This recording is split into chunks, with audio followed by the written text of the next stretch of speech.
Hello, welcome to the live stream, December 14th, 2016. And lots of stuff going on. Let's see who's here tonight. So, JPC for God is here. Who calls first? That's cute. Yes. Hello. How are you? Becky's here. Amber.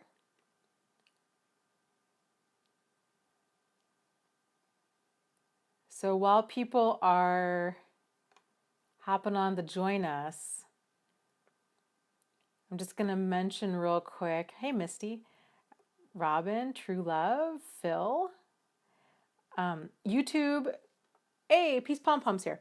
YouTube is doing some changes to its algorithm thing. I haven't noticed, I have noticed changes with my channel, but not like massively huge, like a lot of YouTubers have noticed. But, and so it's my understanding that like not all subscribers of a channel are getting all of the videos that that person's putting out. And not only that, but that YouTube might even be like unsubscribing people. So you might want to just check that, not just for my channel, but just for your channels that you're subscribed to in general. So like I said, YouTube's making a lot of different changes. It's some really weird stuff. So it's just until they get it all figured out, it's worth kind of just checking on to see. So if this live stream does, if this is something that you're looking forward to every week, that you can make sure that it's showing up in your like your subscription area or your notifications, I guess. Toto, Hopeful, Anthony, Marissa, Ruth, David. Hey, David. Phil. I think I already said Phil. Clock 99, Paula. Lots of people are hopping on. Welcome, welcome, welcome. Marissa says, hi, finally, it's nice to finally meet you. Yes, you too. And Phil says, thank you for this group. You have given me so much hope in only 3 weeks. Wow, that's awesome to hear. I'm thrilled, like thrilled that that's made such a huge impact in your life in only 3 weeks. I tell you, man, it's seriously, the magic happens when you're around a bunch of other people that have gone through something similar, and the aha moments and how like the synergy of all of that when people are they're sharing aha moments, and it's stuff, even for me still, like all the time people will mention stuff and it's their perspective on things, or it's just amazing the stuff that people will bring up. I'm like, oh my gosh, I never thought of it that way, or that never dawned on me that that was an issue. And so it's just this continual learning curve and learning process with all of it. Just really, really awesome. So yeah, support groups, especially for this, are just they're huge. They really do expedite healing and understanding at a rate that I don't know if that can be found anywhere else, to be honest with you. Because it is like it's that synergy of, hundreds, if not thousands of other people. Anthony says he doesn't understand, but this seems cool. Well, welcome. So this live stream is all about kind of discussing and understanding and healing from what's called narcissistic abuse.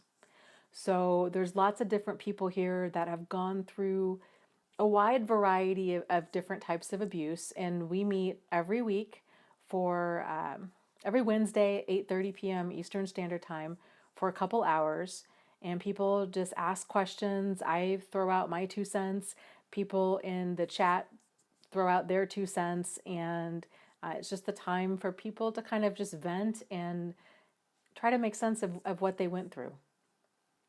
It's a really great community. If you're not familiar with the topic of narcissistic abuse, it might seem probably really odd and really intense and really just very, very different. It's one of those things until a person really lives it, they have a hard time fully understanding it.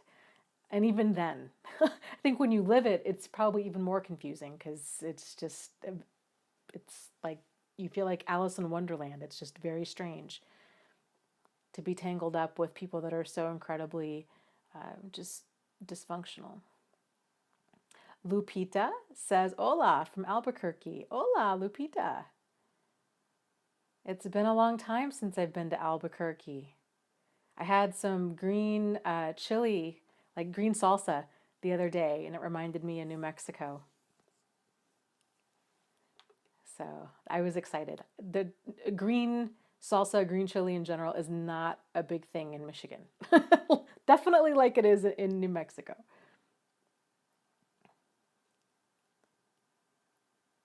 Juanita says, I'm not staying on the chat because I get confused and I can't concentrate on Dana.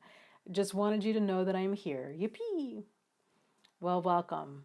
And yes, the chat does move very quickly. It is like a rushing rapids and it can be confusing and a little intense. It does definitely take some getting used to. So just try to enjoy yourself and, feel free to hop in the chat if you want to, and if you don't want to, that's fine too. Let's see. Lonely Lesbian Lady says, I have some nasty narcissistic trolls on my YouTube channel. Yes, this is a thing, and they are out there. I encountered, it was weird. It was, I think when my channel was smaller, is really when I encountered the most. I don't know why. Like, I don't know why that was, but I think, understand it's intense. Like, it's intense when, especially if you're talking about your story and you're like, this is my life, and people are saying hateful, mean things. It can really discourage a person. So you can always block them from your channel, which, that's up to you. That was something that I really struggled with my channel, because sometimes I would get people on that they had a lot of, like, I don't know, mean, like brutally honest criticism. Maybe that's a way to put it. Like it was definitely rude, but I think they were sincere, like in their comments. And so I really struggled with, do I want to leave that up? Because I really felt like it was, it was rude, but I felt like it was coming from a place of sincerity versus flat out trolling, which provided no value to anybody. And that was a kind of a tough line for me to try to figure out and walk, because I didn't want to just delete all of the comments with people that didn't like me or didn't like what I had to say. My goal with my channel is to open up the communication about all of this. And part of that is going to be people like, not liking me or not liking what I have to say or how I say it. And that's totally okay. It's part of it. But so for you, I would encourage you to figure out, what is the goal of your channel? And, if they're really, really saying things that provide no value whatsoever, like really trollish, hateful, ridiculous things, just go ahead and block them. Life's too short. It's just not worth it. It's not worth the stress, your stress, especially if it's something like, you're carrying emotionally for longer than 10 minutes. It's not even worth it. And there's kind of a learning curve to that too. Just kind of FYI for those of you that are doing a YouTube channel about this topic, especially, is the first time you get people that unsubscribe to your channel or a thumbs down or, a rude comment or a scary comment, like that can be totally unnerving and just devastating. Feel like, oh no, a thumbs down, oh my gosh. And it can be so hard in the beginning to not take that so personally. And then, over time, growing a thick skin is really about growing that thick skin. Like, it doesn't just happen overnight. It happens over time. And, if you're in it for the long haul, you've got to, it's a marathon, it's not a sprint, and you've got to pace yourself. And sometimes that might mean, taking a break from YouTube for a little bit. It might mean, banning some people from your channel. You'll just have to kind of figure out where your line is with that and what you're comfortable with, and it's, it's tricky water to navigate because it's a learning curve. All of this is. But I'm sorry that you're going through it. It's it's awful. I get it. I get it. So,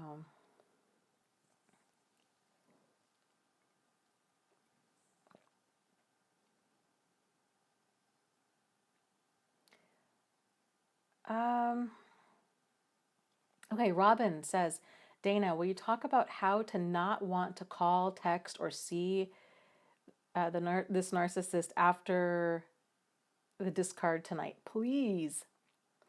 Yes. So my number one tip is to write out what I call a for when you miss him or her list. And this list, it's something that you write in like bullet point format, so it's easy to scan. And in this list, again, it's for when you miss them, right? So in this list, you put out every single rotten, awful, ridiculous, deal breaker thing that they've done. Anything that evokes a strong emotion in you or that you kind of feel wakes you up. Like, yeah, this person lied about having, from like little things to big things to everything in between. This person cheated on me. This person, they said that they had a dog. They don't even have a pet. Like, this person's a chronic liar. This, and you write all of this out. When you have those feelings of nostalgia, or as somebody else on the channel has referred to it a couple times, which I love, the quote unquote abuse amnesia, where after you've been gone for a little bit, those feelings of nostalgia kick in and you're like, well, maybe things weren't that bad. Maybe I was wrong. Maybe they're not a narcissist. Maybe they can change. Maybe, maybe we could make this work. Maybe I could be more understanding. Maybe what's my part in it? I guess, it's a relationship, so both people had parts in it, and it's so easy to get back into that fog and to get stuck in that, and then to get back into things again. So writing out that list, reading it when those feelings of like nostalgia kick in will help snap you out of it, and it'll help to keep you from calling them or reopening contact. Another thing with that really helps is joining a handful of support groups. So I have a support group on my website. I have one on Facebook. There's, I think, half a dozen or so other support groups on Facebook that all revolve around narcissistic abuse. The benefit, so my website is thriveafterabuse.com. My support group on Facebook is facebook.com/groups/healing after narcissistic abuse. And talking to other people. So if you can go into a support group and say, you know what, I'm feeling really low. I really want to reopen contact. Somebody talk me out of it, and people generally will. So they'll at least kind of ride that craving out with you, because that's really what it is. It's that intense craving. It just like quitting any other addiction, like cigarettes, especially, I think, caffeine, sugar, even stuff that's a lot stronger. Those cravings, they come on strong and they hang out. They hang out for, 30 seconds to a minute, but they do pass. But at first, there tends to be a lot of cravings. But if you can remind yourself of, if you have enough reason why, like why you're quitting, why you want something different, that can help push through those times where you're craving them or anything really.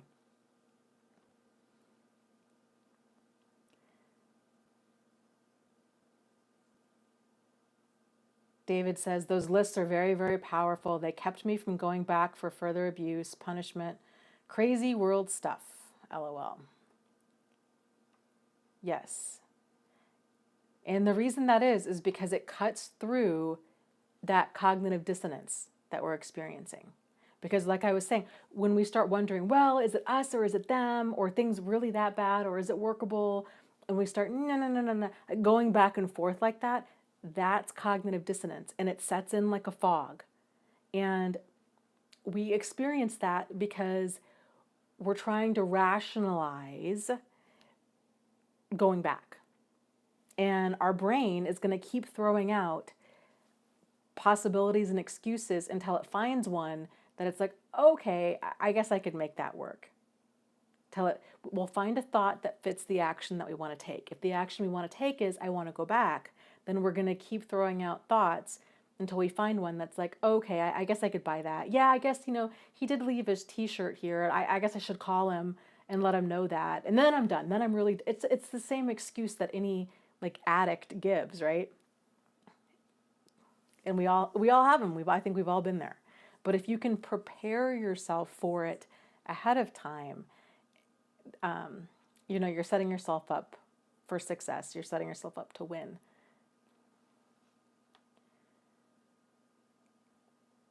So let's see here.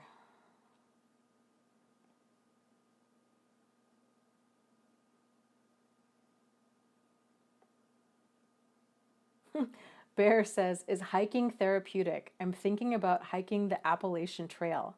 Oh my gosh, I would think it would be incredibly therapeutic and incredibly intense. And if you do that, I think it would be super cool if you like videoed, like do like a video journal of that if you're if that appeals to you, obviously. Like that has to be about you, right? Like it's your journey. But I think it would be really fascinating for somebody because that's a lot of time where you're out in the middle of nowhere by yourself.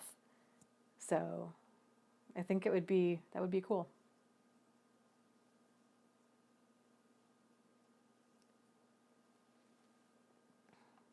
Yes, Sienna says, it's very interesting in regards to cognitive dissonance. I did not know what it meant exactly. Thank you.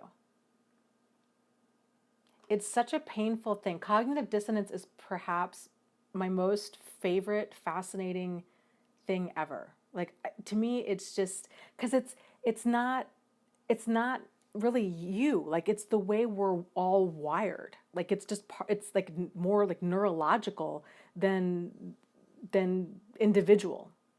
It's really, really, really interesting stuff. So,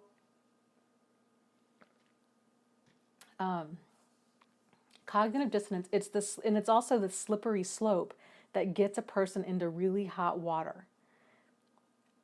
Because things very rarely start off as problematic. And people also are rarely 100% problematic. Let me give you an example. So, Hitler, right? World War II. This also kind of answers the question when people ask, are all partners of narcissists codependent? And the answer is no, which I'm going to cover here in just a second. So let's talk a little bit about World War II, because then you can see you have a narcissist, you have a Hitler who is, brainwashing people at a mass level, right? So like millions of people. Were the German people all evil and bad? No, absolutely not. Were they all stupid? No, absolutely not. So how did that happen? How did that happen? And the answer is narcissists they exploit vulnerabilities. So with Hitler, when he took power, okay, so you had World War I happened, right? There was a lot of like ripple effect from World War I. There was hyperinflation. There was huge levels of unemployment. You had a real kind of broken sense of nationalism. You had a broken sense of identity. And so, which is very common when you've got, after war, and these things can tend to happen. So Germany was especially broken.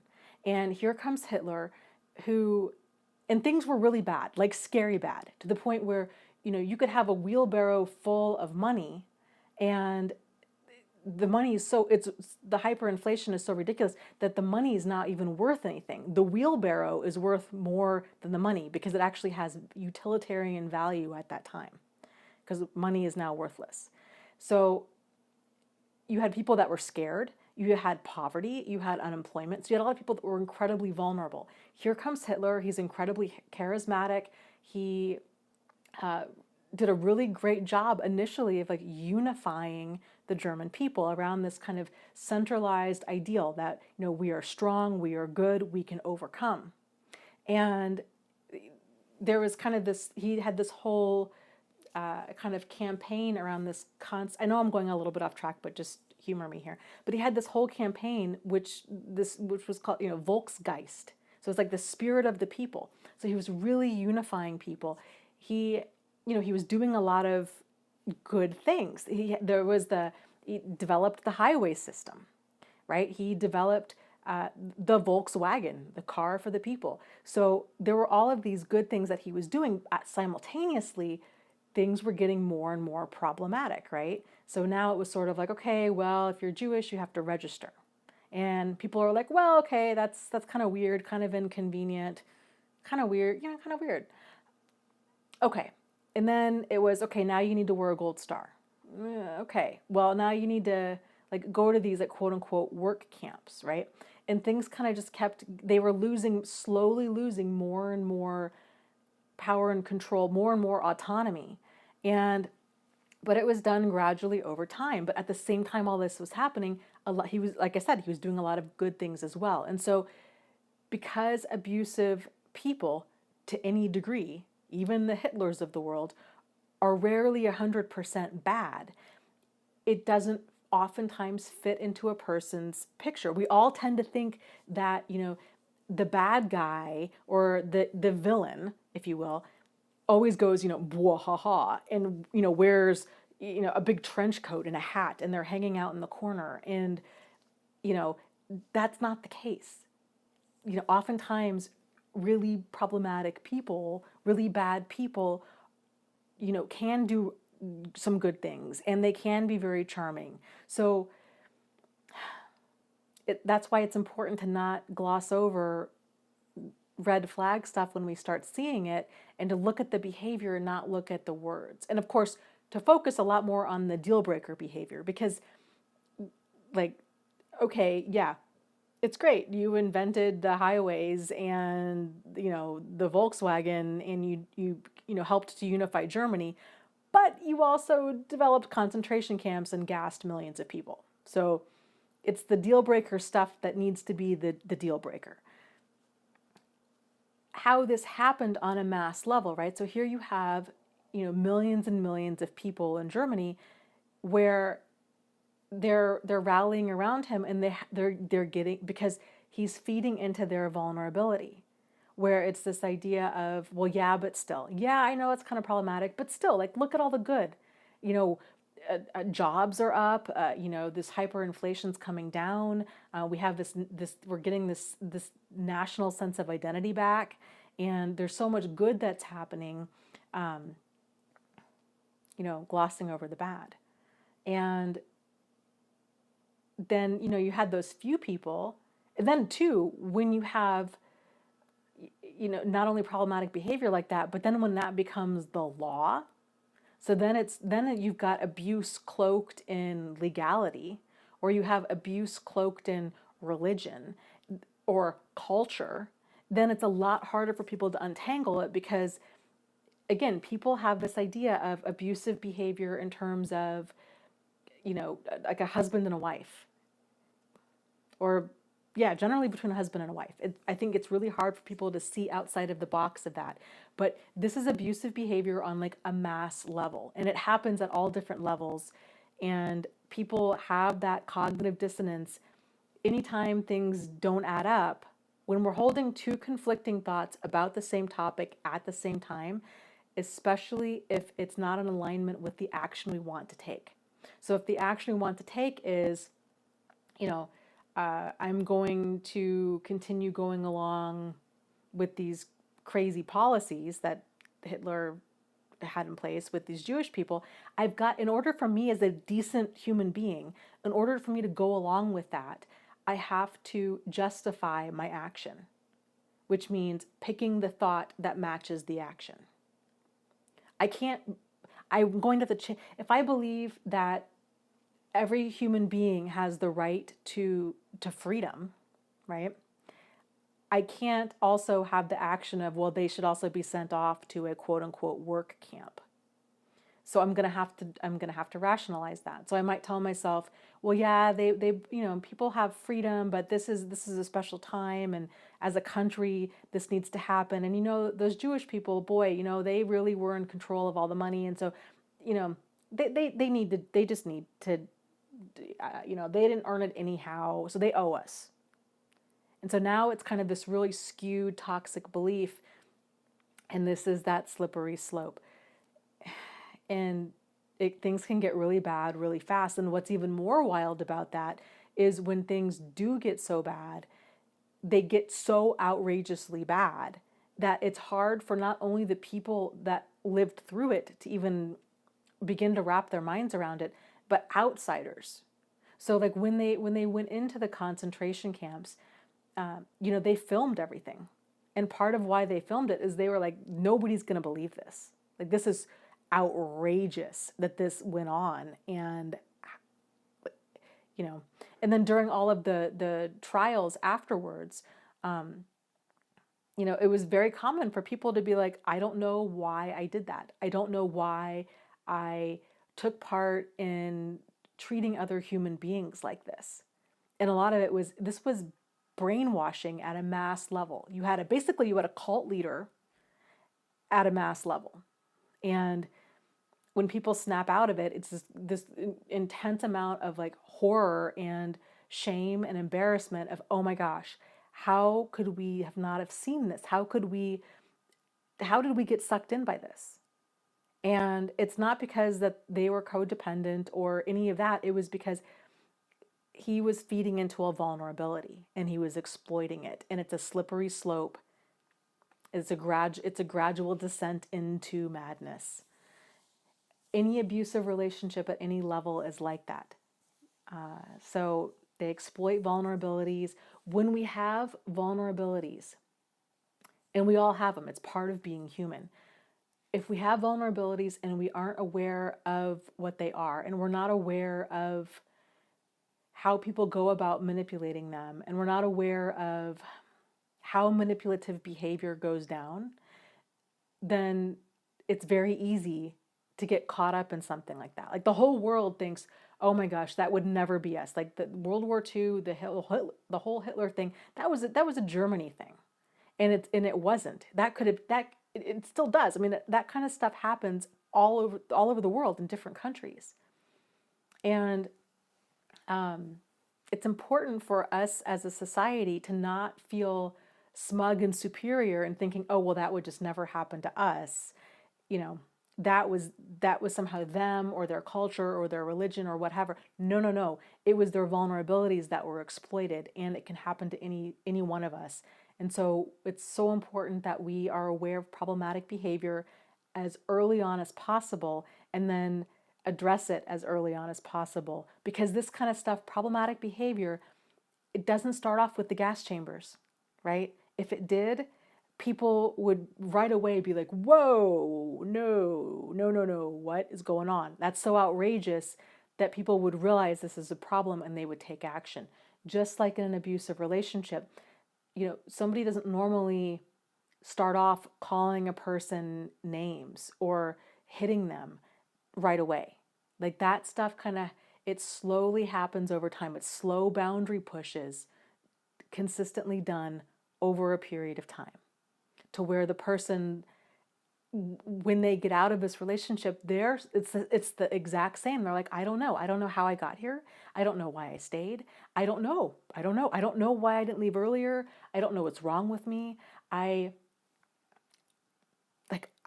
thought they would change. I didn't think things were that bad. I thought nobody was perfect.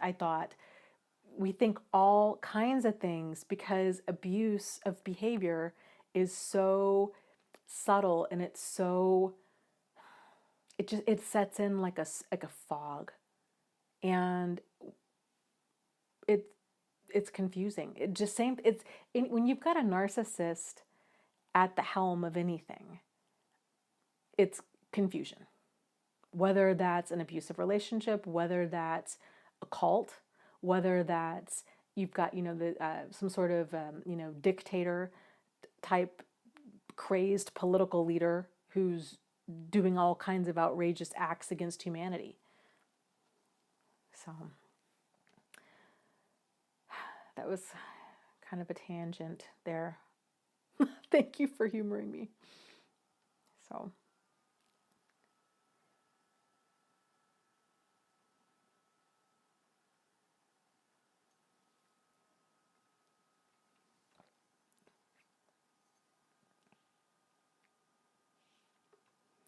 okay, lots of lots of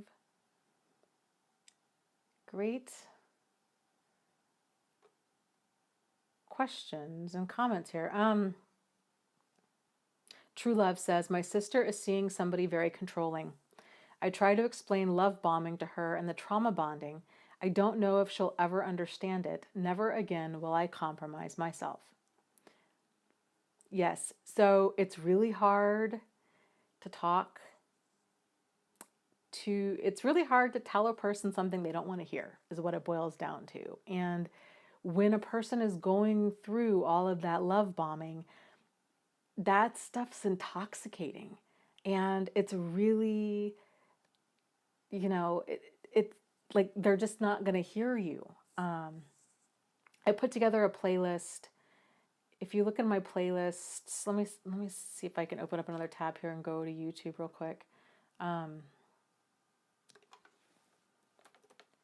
I'll tell you what it's called. It specifically addresses love bombing and the whole whirlwind thing that happens, and kind of like just the first stage of a more like covert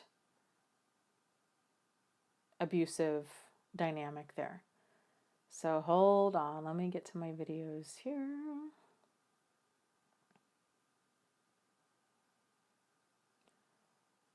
My computer's moving slow. I would mention these videos to her, but again, it's really difficult if a person, it's the whole hungry hearts eat lies. And because that love bombing can really come across as like ideal love, it's easy for a person to justify that and think, oh, well, you're just jealous, or, well, not everybody's like your ex, and they get defensive and they don't want to hear it. And what ends up happening, again, this happens in any dynamic, an abusive relationship, a cult, where anybody's being brainwashed, then they start pulling away. Because again, this is part of that cognitive dissonance. So if she's going to continue the action of seeing this guy, she needs to find the thought that matches the action. So if her action is to continue to see him, then her thought is going to have to be that this is okay and normal and ideal.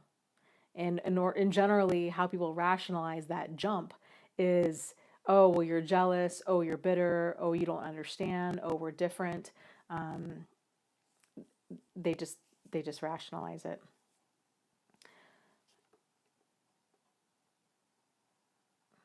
But that confusion tends to stick around because deep down they do know something is a problem. Okay, so this playlist that I was talking about, it's called,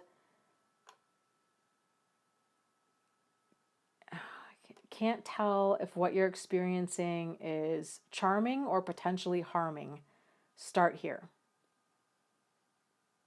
And it goes into the empty buckets thing. It goes into love bombing, how and why we get hooked in with love bombing. There's 10 different videos in there and all.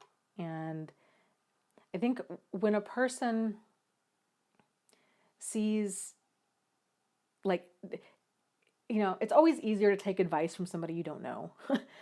Because they don't have an agenda. Like, they don't know you, they're not emotionally invested.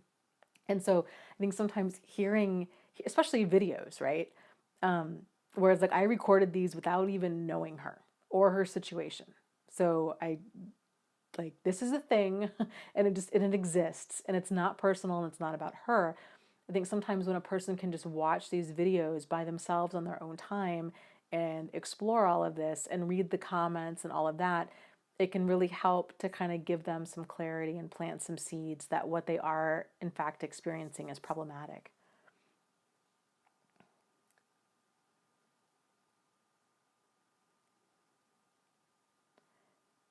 So Bear says, Dana, the worst part for me was her future faking.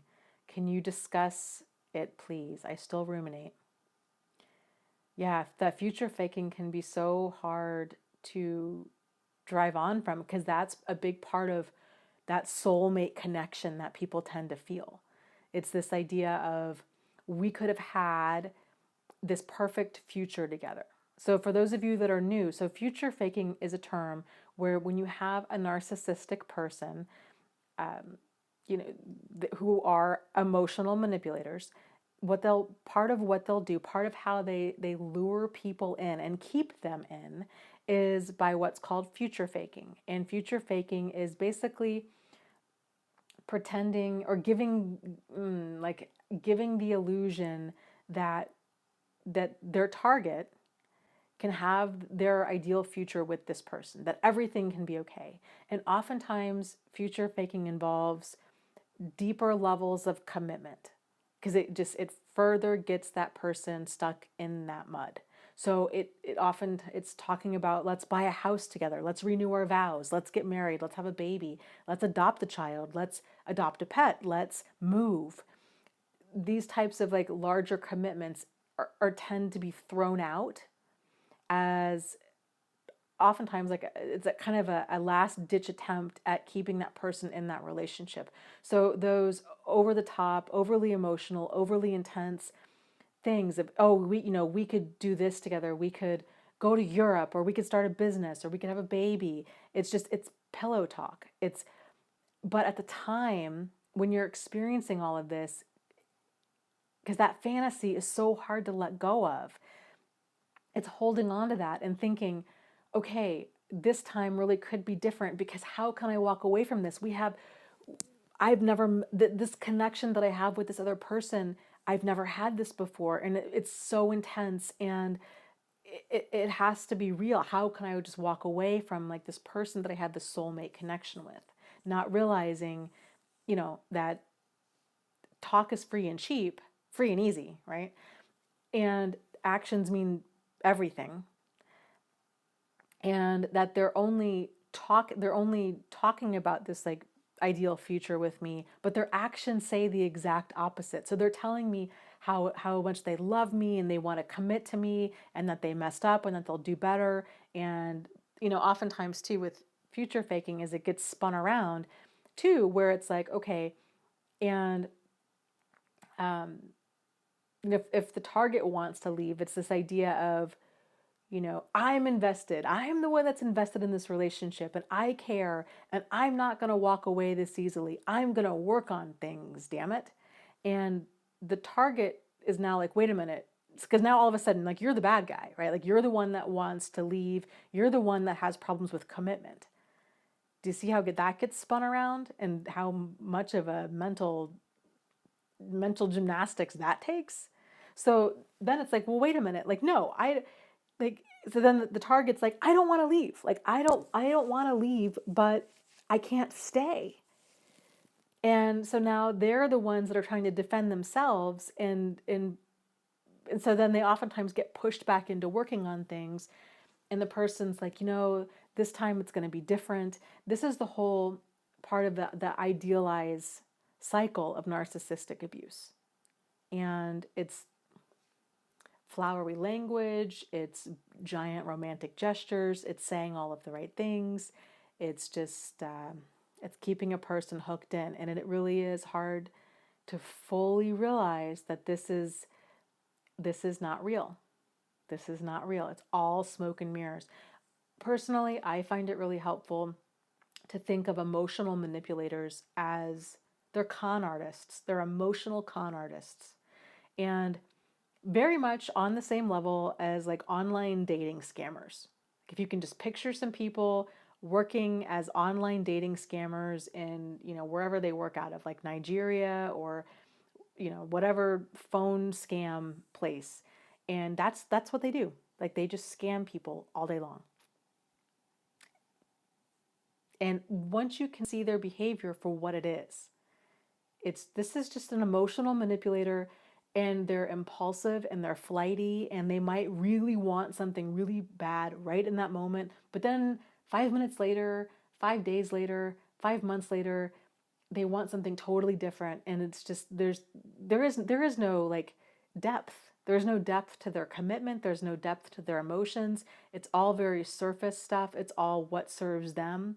There is no you know there's no thought about anybody else and how it impacts them. I mean, they, in some of them, like especially the more like abusive and malicious ones, or especially the sadistic ones, they like to take people to the highest highs and intentionally drop them to the lowest lows just so they can evoke that strong emotion out of them because it makes them feel smug and superior. So it's it's so hard to see through. But yes, it's smoke and mirrors. So whenever you start thinking back, you're saying you're ruminating about it. When you start thinking to all of that future faking and how good things could have been, just keep reminding yourself, smoke and mirrors, like an online dating scammer, just telling you everything you want to hear, smoke and mirrors, drive on. To keep chasing after that mirage, hoping that we're going to get our thirst quenched, is setting us up to fail. Like, it's a mirage. It's not real. That's not really water over there. Like, going after that because you're thirsty and you want to drink, you're not going to get water from that. Like, it's not real. Smoke and mirrors.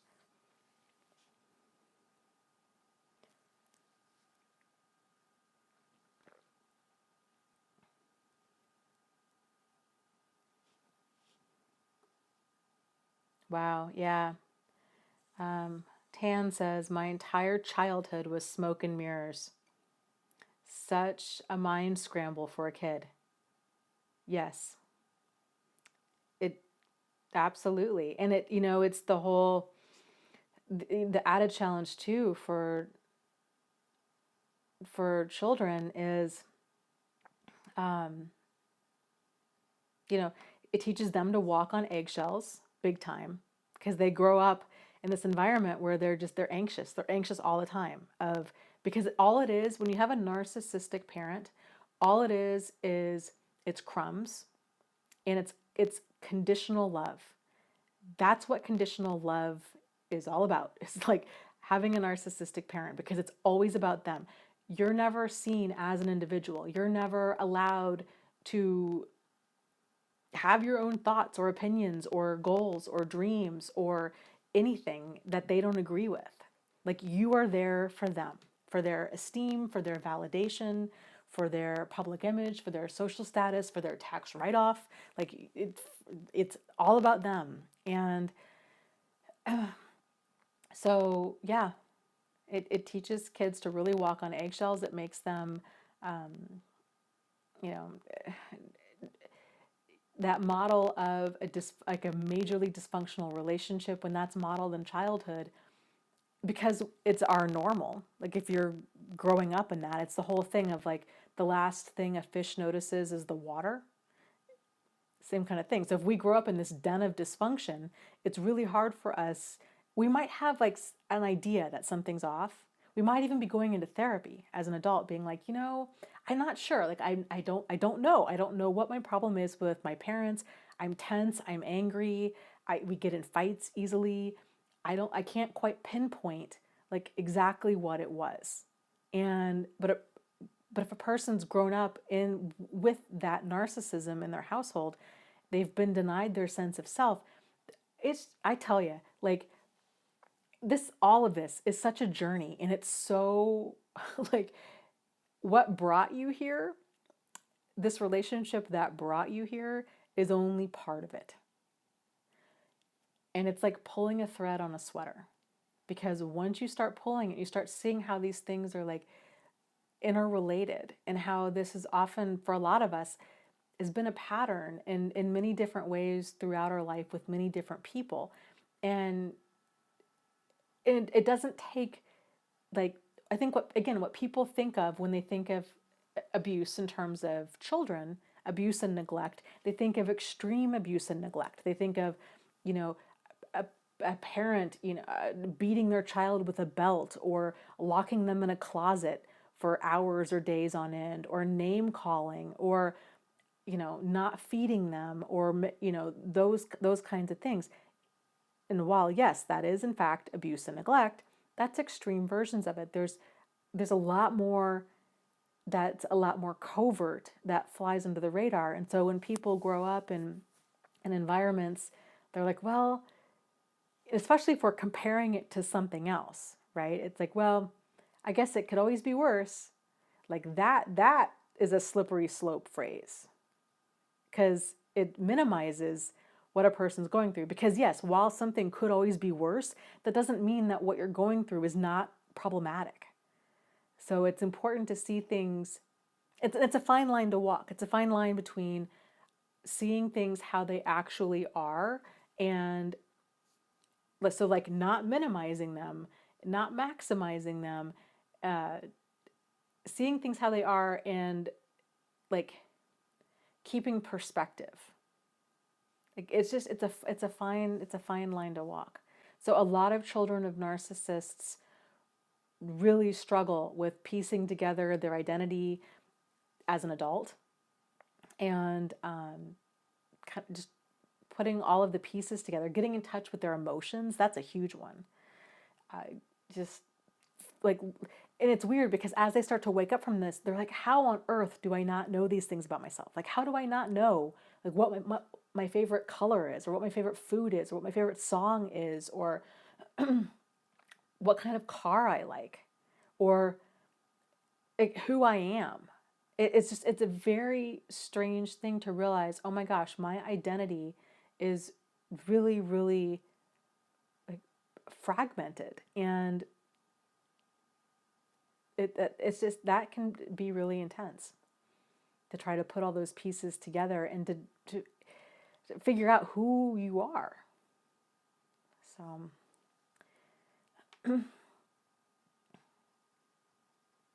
okay, let's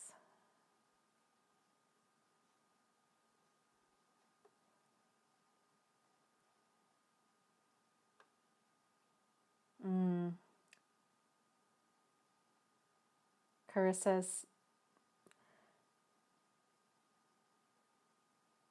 talking about her ex, and she thought that he was sincere and respectful because he waited over a year and a half for her to be ready. It sounds like he was cheating too.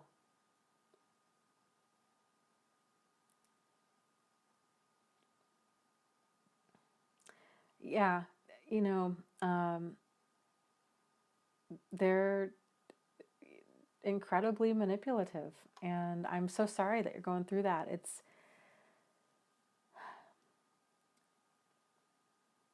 yeah. Tan says, yes, all of this is a journey that none of us wanted to go on. You know what? It is very, very true. I, I, and it's so much more intense than I think we even realize, until, like, we're kind of on that journey of, oh my, again, like, seeing how interrelated everything is. Once a person, I think, is far enough down that trail where things aren't so emotionally raw, when they can start realizing, okay, I'm having a lot of aha moments. I'm connecting a lot of the dots with this. I'm seeing kind of how, what vulnerabilities they were able to exploit.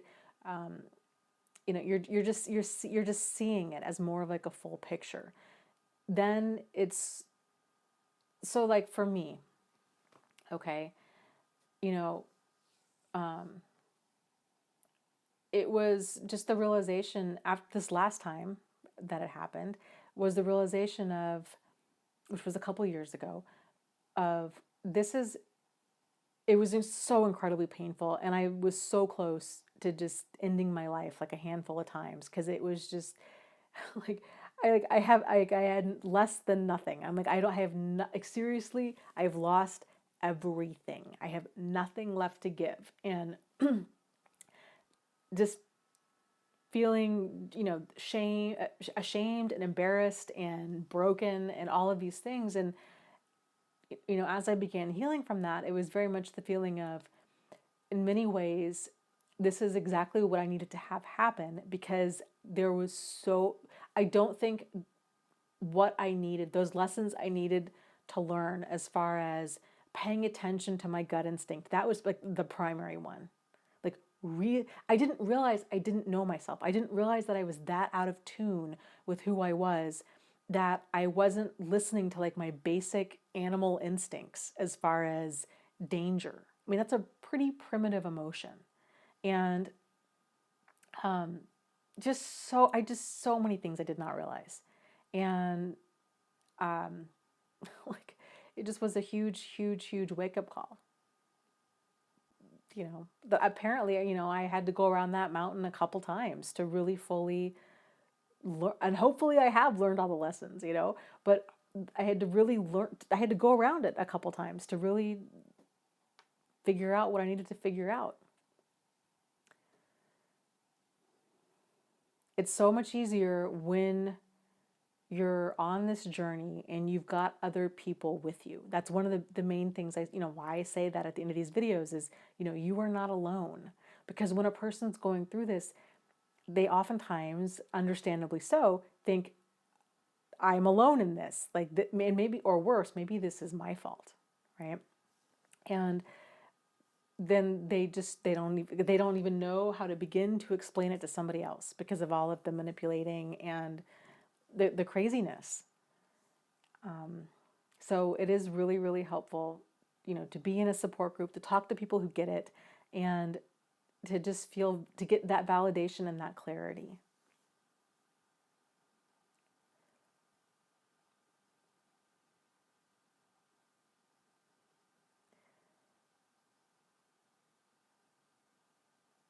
So True Love says, with dating, I know finding someone who can be an emotional support in every way is what I'm looking for. I don't want boring, but the connection is what I want, more so than a man's status, wealth, etc.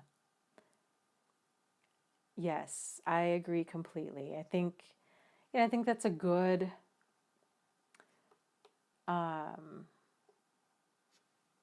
like thing to steer into, is to pay attention. It's all about the connection. It's all about the connection.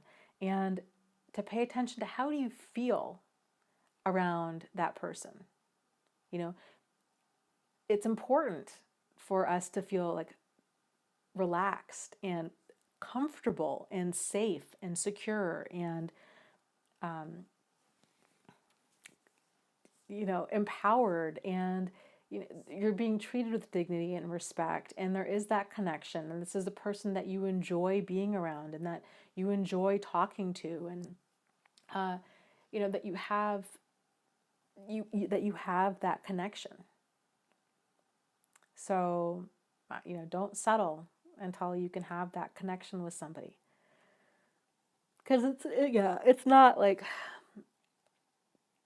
it's not about money. It's not about, really, it's not even about physical appearance so much. It's that connection. That's what lasts.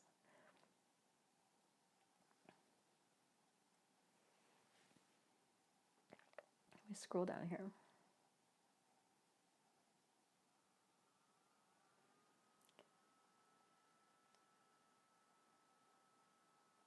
Yeah, SC says, around him I feel unsafe, angry, and uncomfortable.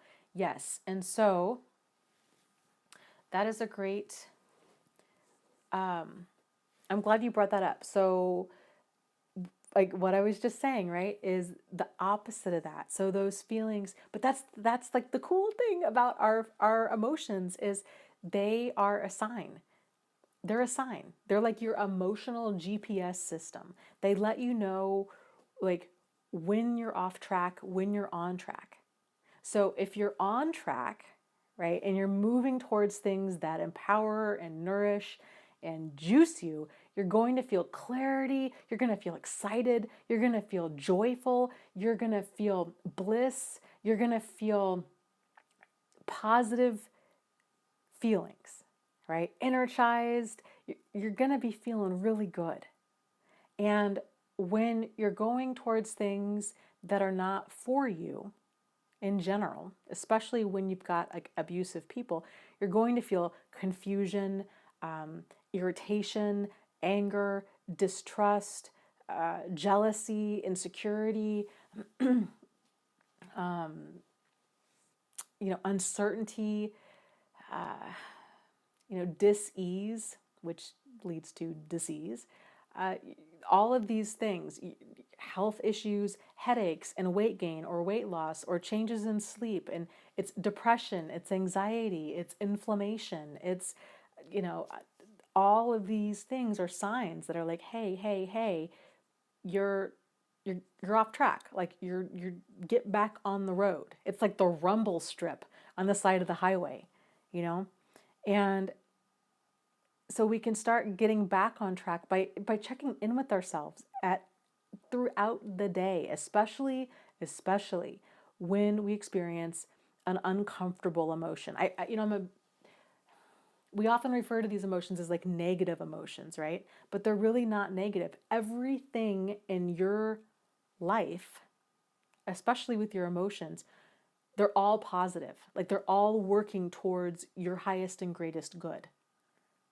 It's we call them negative emotions or bad emotions because that's how they feel. It doesn't feel good to feel jealous or insecure or angry or hateful. Like that doesn't feel good.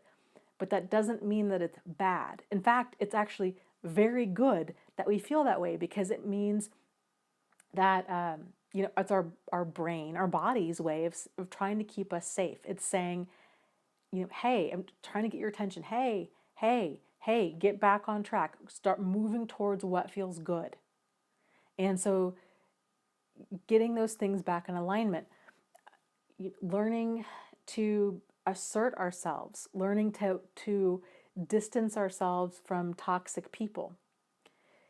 You can really pay attention to kind of like, I don't like if your life is really working out, if you're on track based on how you feel.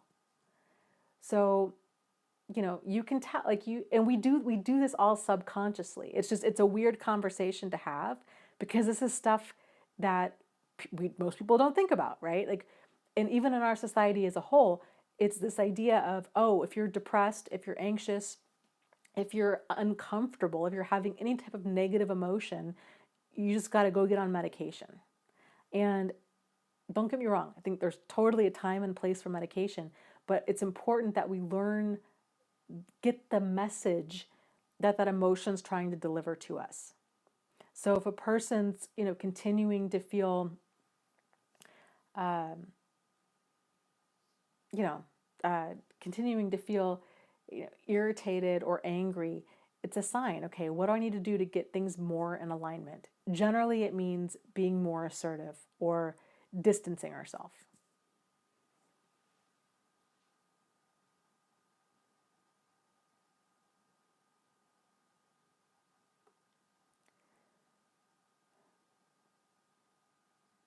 Yeah, Truth Seeker says, ironically, I was always trying to figure out that exact moment. It's too subtle. It's always confusion that tells us something is off.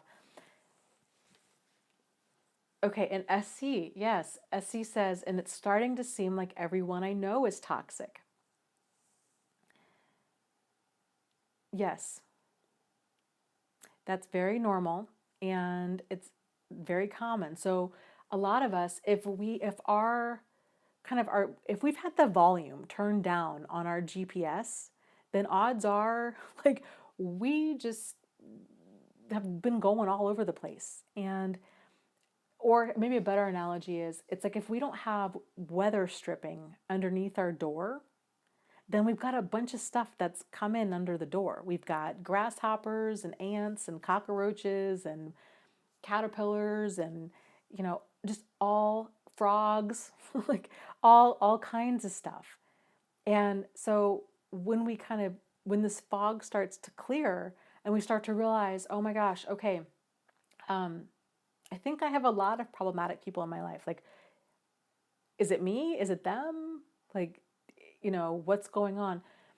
Generally, what it is if we don't have a solid sense of like who we are, because that's what boundaries is all about. Boundaries, a person really is going to struggle with having boundaries if they don't know who they are. Because boundaries, it's about being more of who you are. It's not about being less of who you are. It's about being more of who you are. And so when you have a solid sense of who you are and what you're about, you're going to become very choosy about everything in your life. Because this is for me, this is not for me. This person is for me, this person is not for me. This friendship is awesome, this friendship is not so awesome. This relationship is empowering and enhancing, and this one is not so much. And you're going to be, and it takes a little time to get used to this, and practice more so than time. But as we're going through and we're consciously deciding, okay, what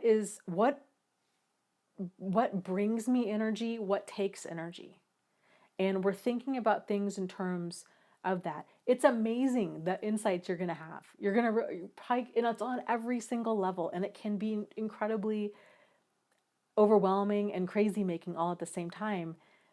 Because this is what I'm saying. When you talk about like pulling a string on a sweater and you start realizing, oh my gosh, like how is this my life? Like how did I not know these things? Like I've been drinking this certain type of coffee every morning and I freaking hate this coffee. Like, why am I drinking this?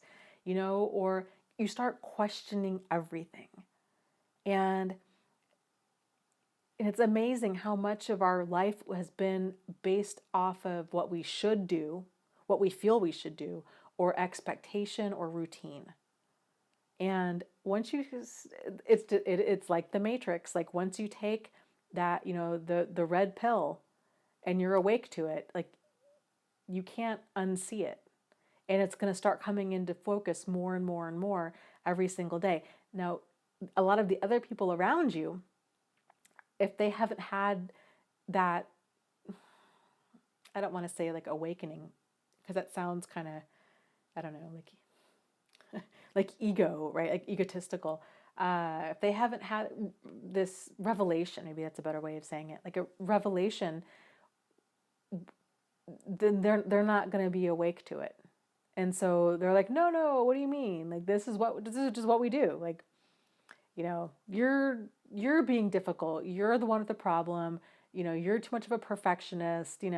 This is just how things are. And they're right. Like for them, that's just how things are. But once we start growing with like personal development and personal growth and self-awareness and all of this stuff, we start growing and changing. And when a person grows and changes, their environment does too. And we start looking around like this doesn't work for me anymore. And a lot of times it'll feel like, oh man, I'm walking around in shoes that are a few sizes too small. And that's definitely a sign that it's time to start moving on. Yeah, Salon says, once I had started questioning my life, I took out the trash and cut ties from a lot of toxic family members. Yeah. And here's the thing too. So this is all of this, like all of this healing, all of this journey it's about finding you, and it's about self-awareness, and only you have the answers for you. And that can feel really maybe scary or overwhelming.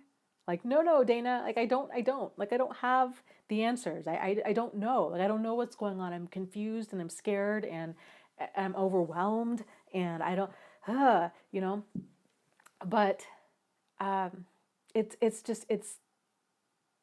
you getting in tune with yourself well enough really to know how you're feeling about different things and what's working for you. And validation is nice, but I'd love for you guys to get to the place where validation is icing on the cake. Like, it's nice to have, but you really don't need it because you trust in yourself, you trust in your perceptions and your judgment, and you know, you trust in you enough to be able to say, okay, that's a really interesting point of view. That's great, but this is not right, and here's why. And again, that takes some time, and it takes questioning everything. It takes really getting to know yourself. So as you're going through this, and you're like, these certain people, they're toxic. That actually, let me talk about this in terms of no contact, because this is one of those things. It's uh, you know, a well-intended phrase that's thrown out often in these circles. And if a person can go no contact, it is definitely highly recommended, because it is really difficult to heal from something. It's difficult to heal from like a toxic person if you're still hanging out with them. Like, if you're still being poisoned by this person, like, you're not going to recover, right? But sometimes going no contact is not an option for whatever reason. And so that's when it comes back to knowing yourself well enough to be like, okay, I like I'm feeling angry and frustrated and resentful, and I feel like I'm just going to have these like rage fits where I storm out of here or say things I'm going to regret, or like I can't live like this. So part of this, like, knowing yourself, is okay, what needs to happen in order for me to not feel that way? And then to kind of like reverse engineer it. So if you're telling yourself, okay, these certain people, family especially, I think can be very difficult for a lot of people to cut ties with. It's you can still distance yourself. So you can tell yourself, okay, if you want to go no contact, that's fine too. You definitely do not need anybody's approval or acceptance of your decisions. Like, this is not a democracy. This is your life. You get to decide. Everybody else just has to learn to live with it. That's how that goes. So, especially when you're dealing with like abusive people, right? So, if you're not comfortable with going full no contact, then asking yourself, okay, what do I need? Maybe it's not seeing them every single day. Maybe it's talking on the phone once a week. Maybe it's talking on the phone only during holidays. Maybe it's only texting on holidays. Maybe it's seeing them, 3 days over the holidays instead of 2 weeks. It's just thinking about, what are some options I have here? What do I need to do in order to stay safe and sane? And then working towards making that happen.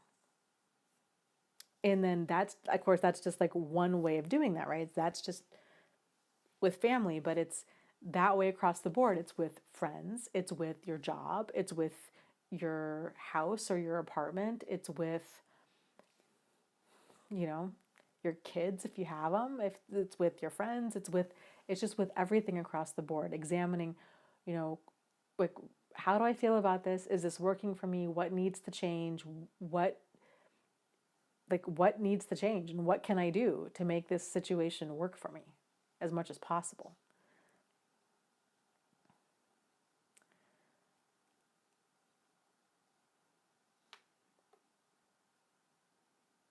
So,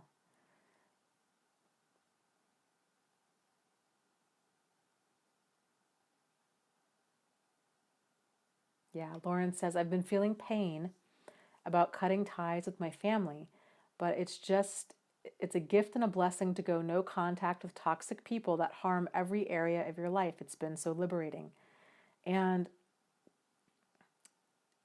yes, for sure, and you know your situation best. So trying to figure out, okay, like, oh my, and it's so nice this to be like, you know what? Because people don't get it. Other people don't get it. They, especially with family, it's this idea. It's weird, right? Like it's so weird.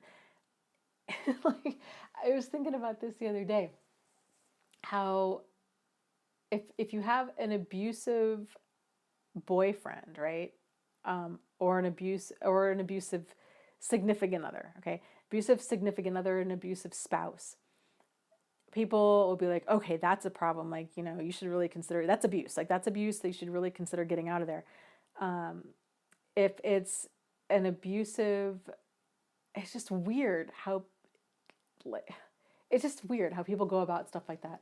If a partner, if your spouse or your significant other, lies, cheats, steals, like siphons money, opens up accounts you don't know about, takes out loans, does these things. It's really weird to me that as a society, the solution to that is to get into therapy. If a person did that to you and they were a business partner, like the solution would be pretty crystal clear, right? Like you're done. Like we're cutting ties. I'm walking away. This is not workable. I can't trust you.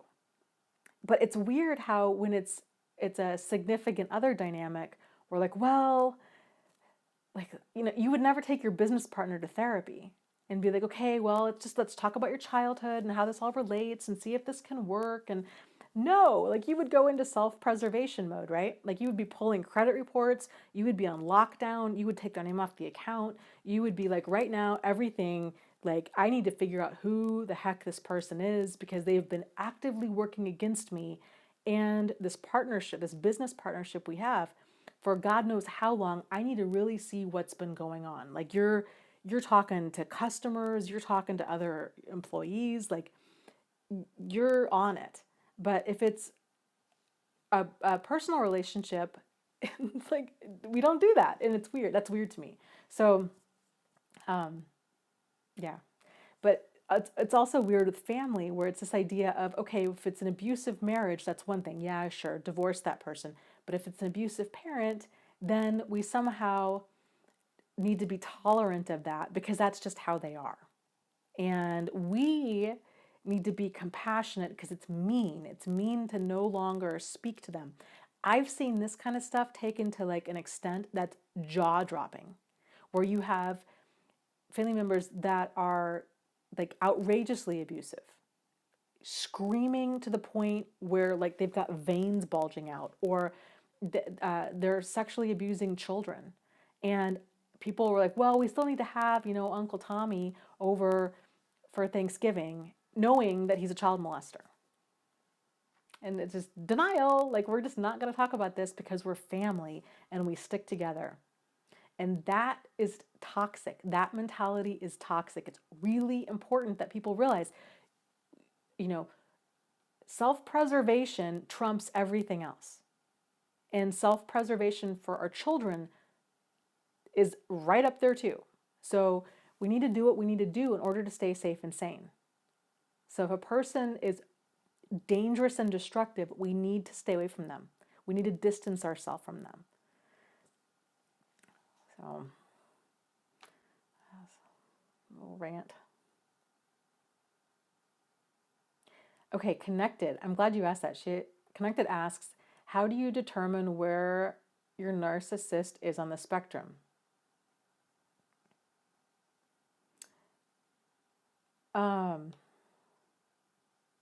Okay, let me stop the chat for a second here. I want to show you something.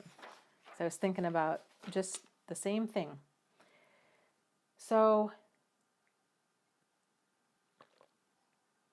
when people have been around a lot of toxicity for a long time, a lot of dysfunction for a long time, there's kind of this evolution of, or progression, it sounds kind of like arrogant too.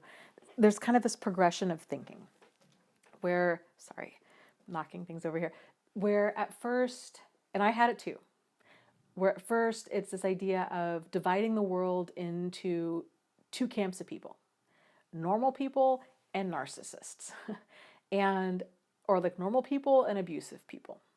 And the problem with that is it's not cut and dry. It's not black and white. It's there. Well, for starters, there's a third category. It's not just like narcissists and normal people. There's that third category, which is healthy.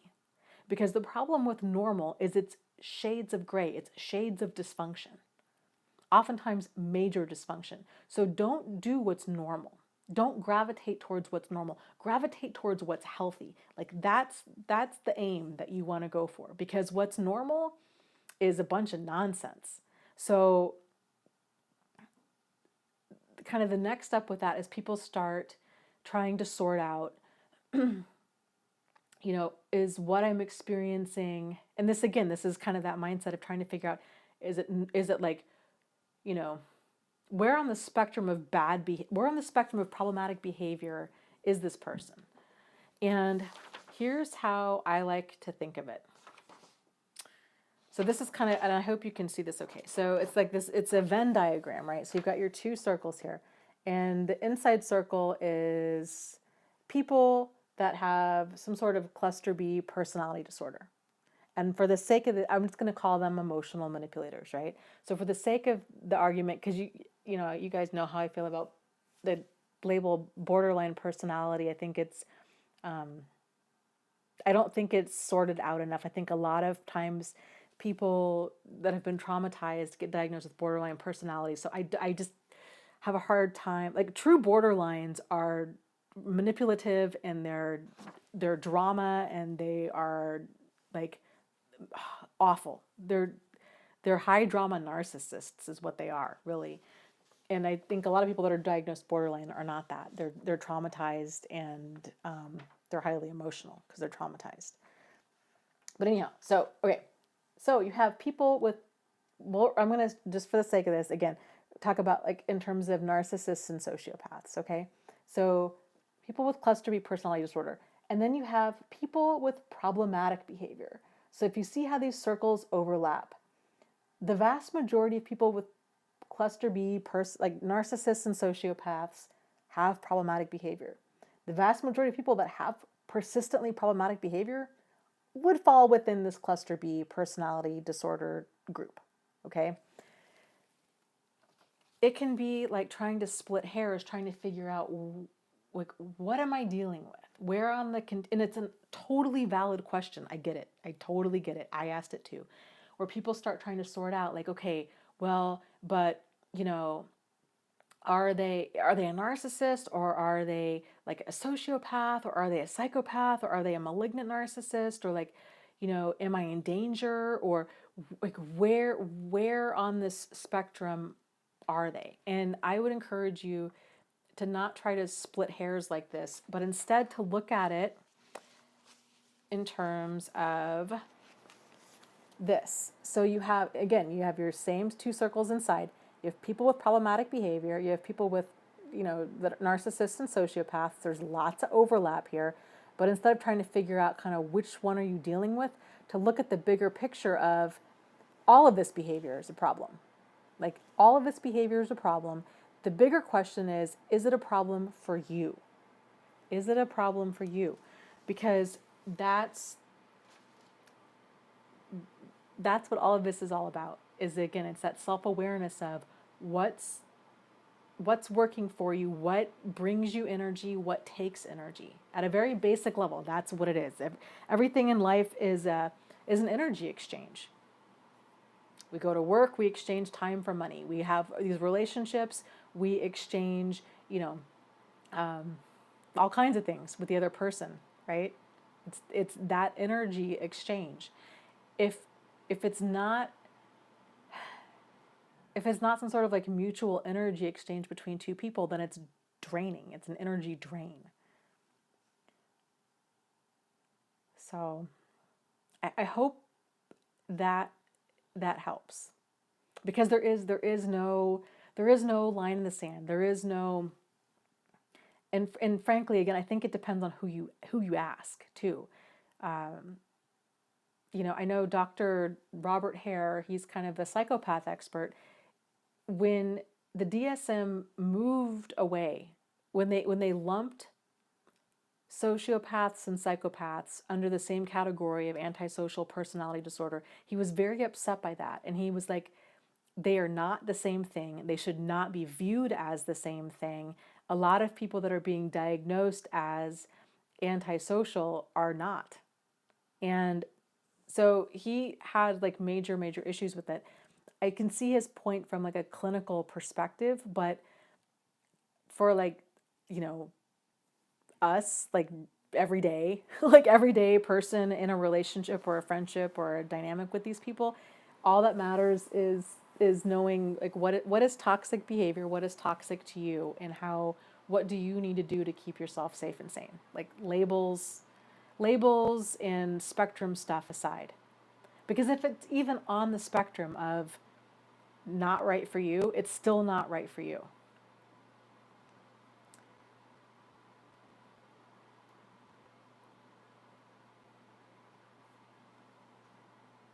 Okay, hold on a second here.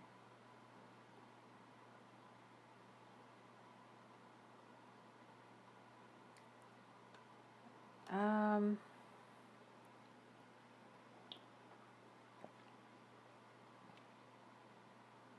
Crystal says, "Hi Dana, if I address my codependent issues, will that cover my Stockholm Syndrome issues such as fear and guilt? My husband and his mother are both borderlines." Uh, yes, yes. So, and again, that word codependent is, like all of this understanding of abuse and all of the pieces to it, I really feel are like still in its infancy. So a lot of these terms I know are, you know, very like triggering and upsetting to some people, but they're right now they're kind of like some of the best terms we got. So, you know, it's just the whole thing. Hold on to what helps, let the rest go. They're pointers. They're pointers to concepts. They're pointers to behavior.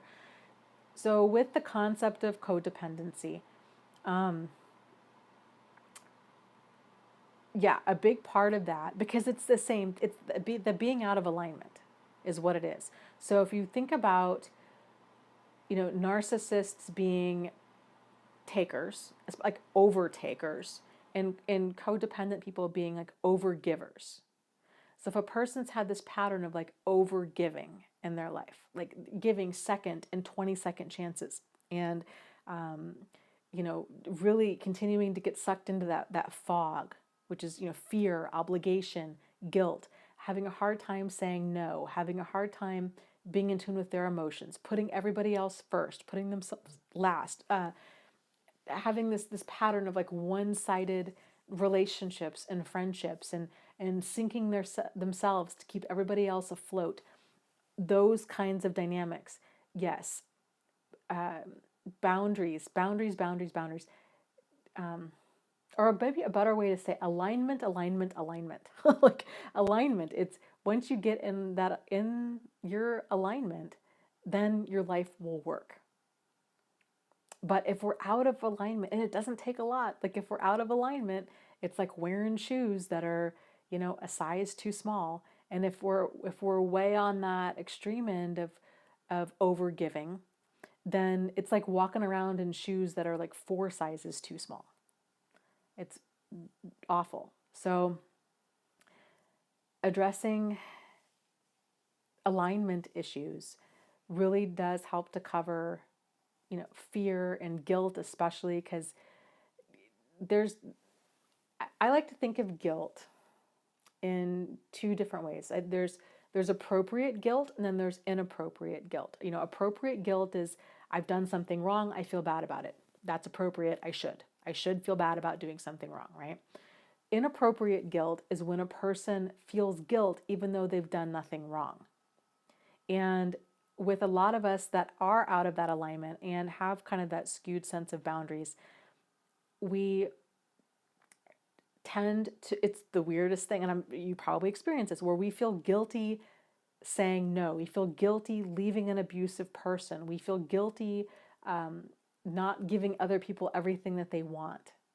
And that's that's not healthy.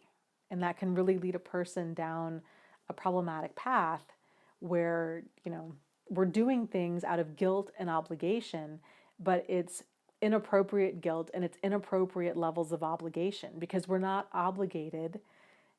We don't owe an abusive person anything. We do owe it to ourselves to have some, self-protection, kind of whatever that means and whatever your situation is.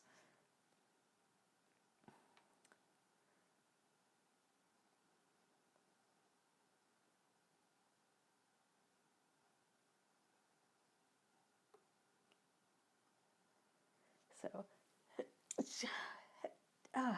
excuse me. Oh my gosh, yes. True love. Okay. True love says, my mantra lately is this. This is not a linear journey. It gets very tough sometimes. Complete no contact, and it's still not easy within me to become myself, if that makes sense. Happy, sad, happy, lonely. It's a journey. Yes. And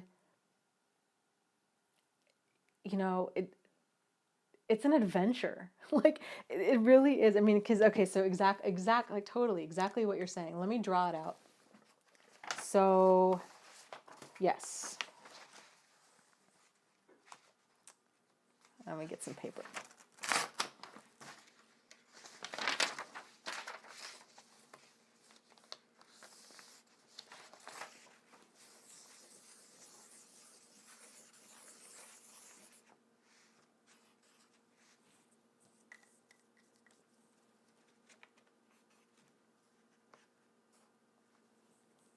All right. So this is what, actually, hold on. People think the journey to healing looks like. Okay. And they do. They think it's linear and they think it's always going to be a forward, upward climb. And this is what people think healing is like with anything, with an abusive relationship, or with, I think, death especially. So it's this loss and grief. This is how people think healing from loss or grief of any kind goes. Okay, this is how it tends to go.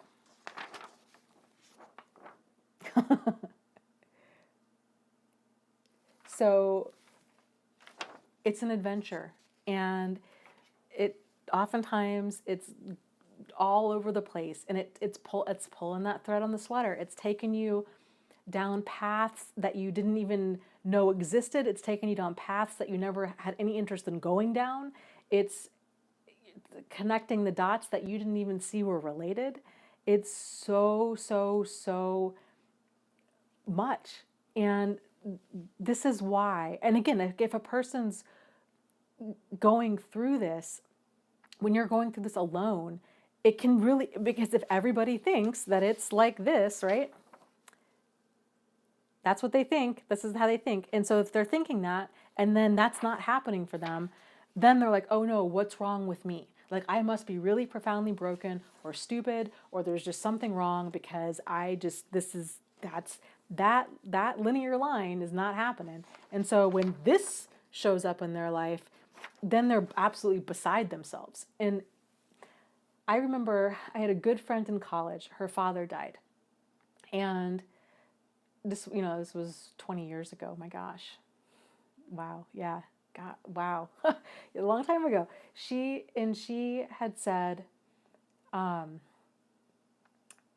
she said, people always talk about grief and they talk about healing and that there's these different stages of healing and different stages of grief.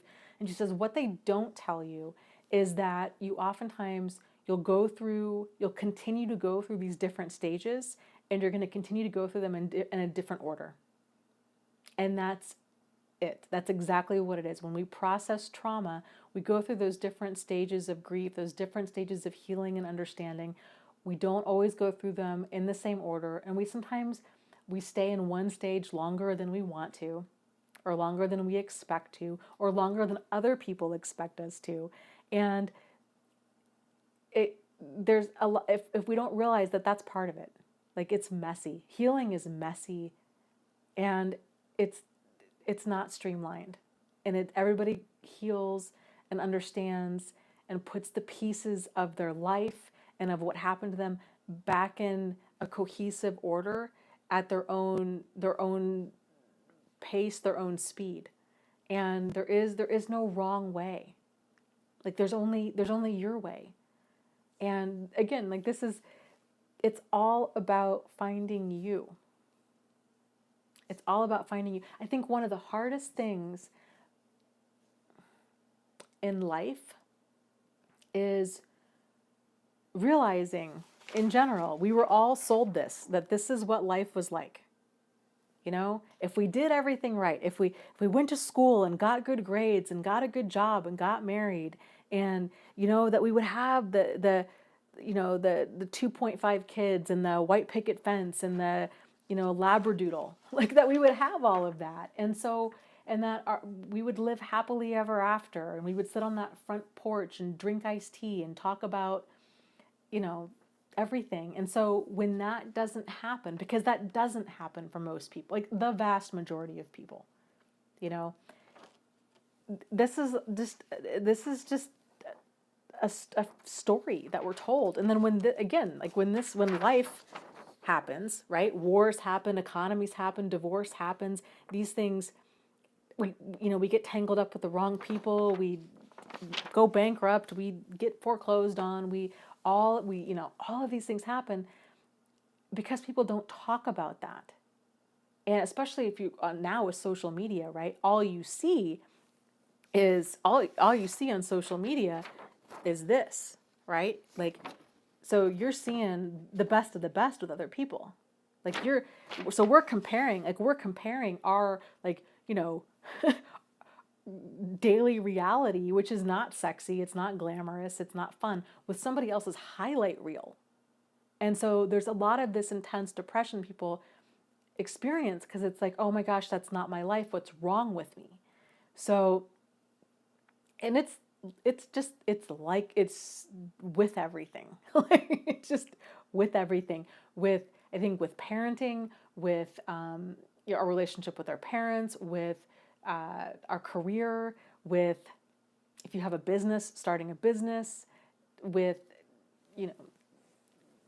everything. People and kids start to wake up from that. Like when they graduate from college or they get out into the working world, and then they start to realize, okay, this is not what I thought it was going to be, but this is temporary, and and then they end up staying there for a lot longer than they want to. And I think it was John Lennon who said, life happens when we're making other plans.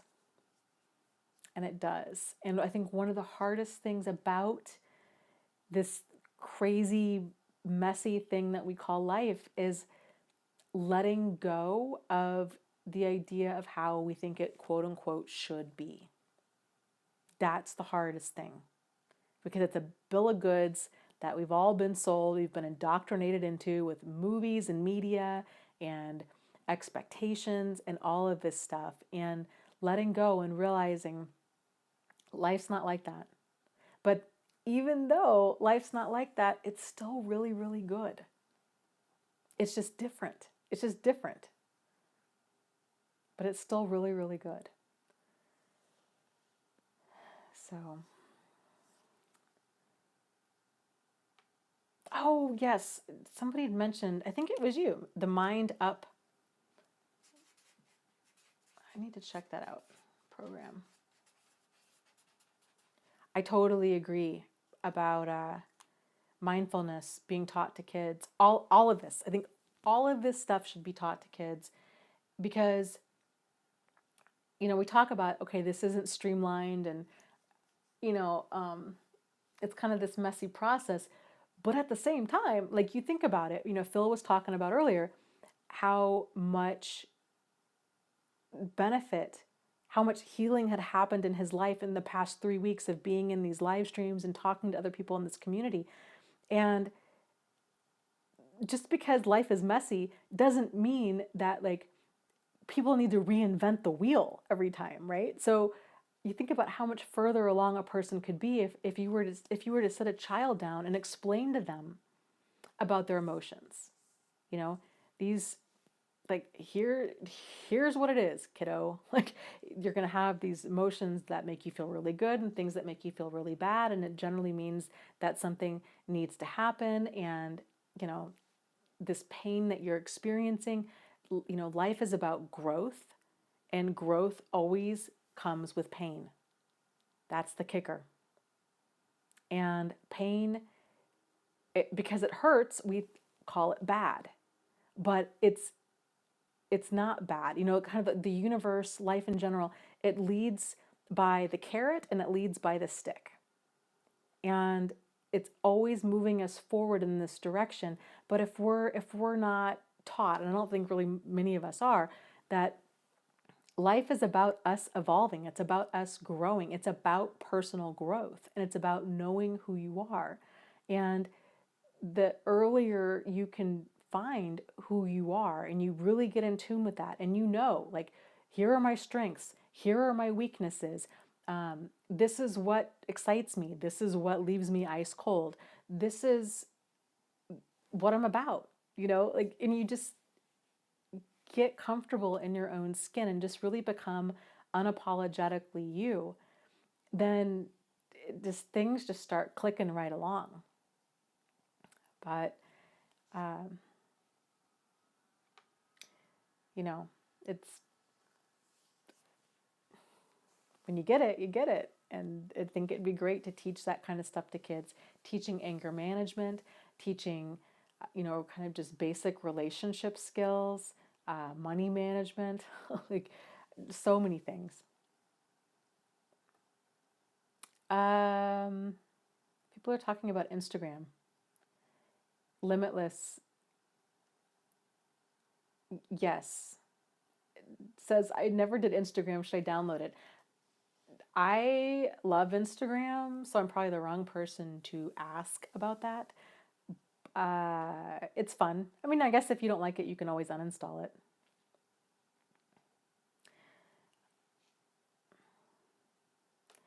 Yeah, Instagram, there's been like a lot of changes with um, social media, like in the past week. So Instagram just released like a live stream feature. I think that might have just happened today. Like, I don't even know. I just saw it today. So that's pretty crazy and something. I don't know. If we end up going that might be a route that I kind of just explore. I'm not sure. Um, Down the road. YouTube is doing a weird thing. I'd mentioned it earlier.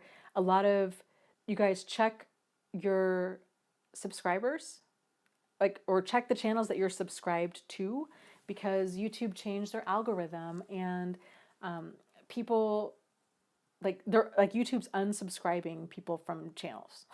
It's weird, and there's no rhyme or reason for it. So there's a lot of really big YouTubers that are really upset about it because it's like dramatically impacting them. It's just something to know about. So it's worth just checking to make sure that you're still subscribed to all the people that you want to be subscribed to. Uh,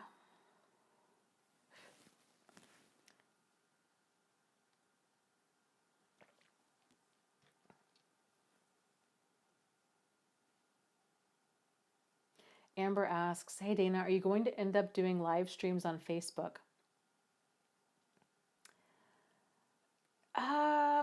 I don't know. I was thinking about that tonight, and you know, I should.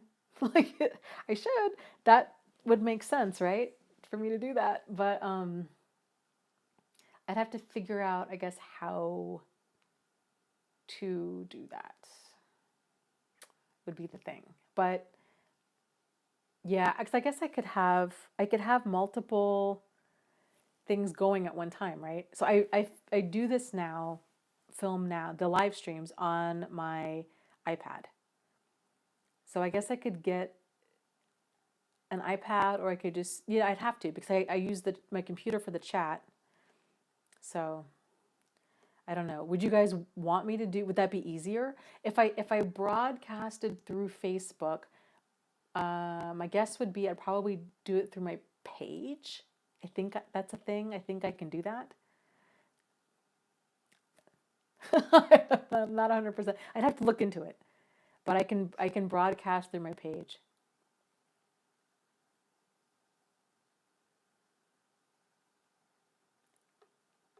I can do both. Yeah, Tan says Facebook is dangerous because people use their real names. Um, yeah, that is the challenge of it. That's why I'm here for starters, and then that's also why I have a support group on my website and then one on Facebook because of the anonymity with the one on my website, because you can choose any name that you want to versus Facebook, it's your profile name. So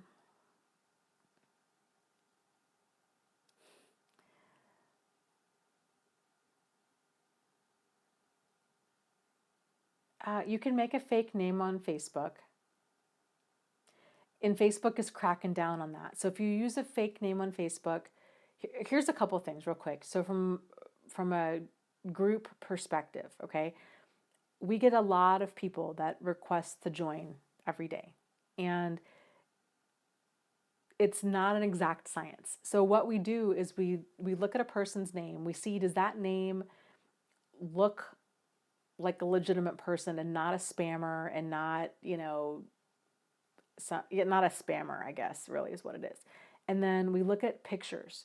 So are their pictures somewhat like, do they seem like a legitimate person, and do they seem, are their pictures somewhat, do they look real?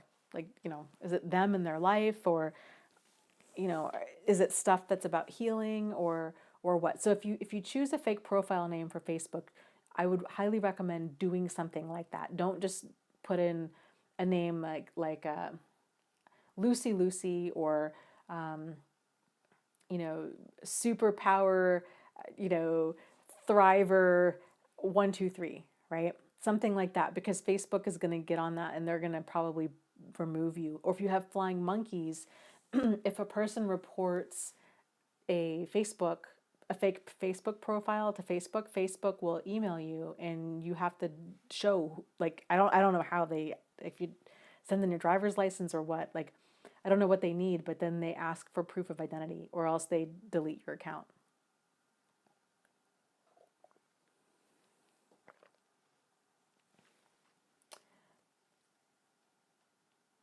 Kevin asks, narcissistic abuse can be this bad. I always wonder how good a healthy relationship can be, how much it can make my life not hinder if not hinder it if the low is that low, how high the high will be. Yes, so people talk often, right? This is a very common question where people are like, will I ever love like this again? And will I ever heal? Will I ever trust? Will I ever move forward?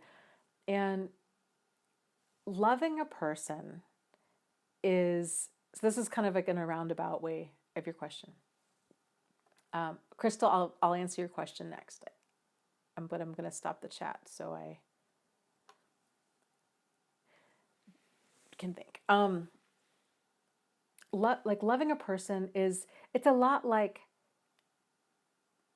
having different friends, like it's a lot like loving different people throughout your life, right? Like if you have children, you love all of them, but you probably love them each for very different reasons, right? Or if you have pets, like you love all of them for equally, but for just different, because you love them because of who they are, right? Like, so they're totally unique individual things with their own quirks and their own, like, their own flaws, and like it's just them, like that's just them, and you just love them unconditionally for them.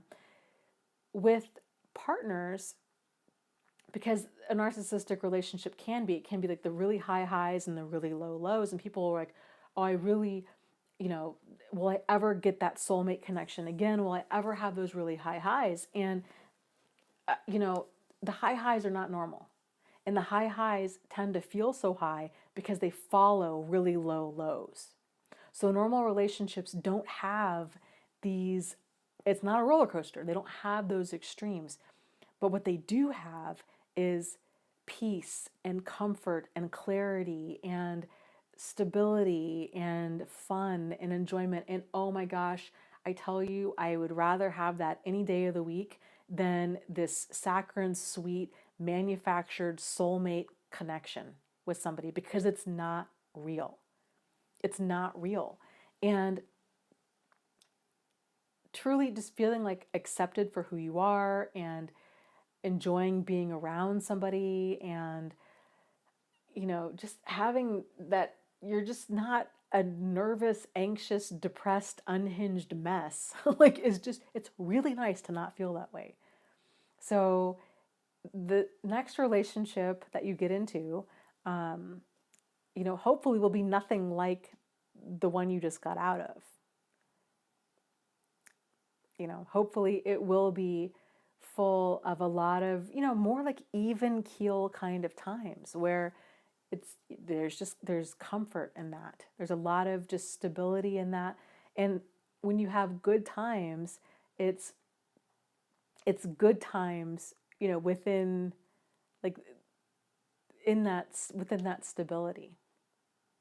And once you have that, it's like, oh my gosh, the drama of the highs and the lows is just, you just don't even, like, the thought of even tolerating that for an hour or a day or anything is just absolutely no way.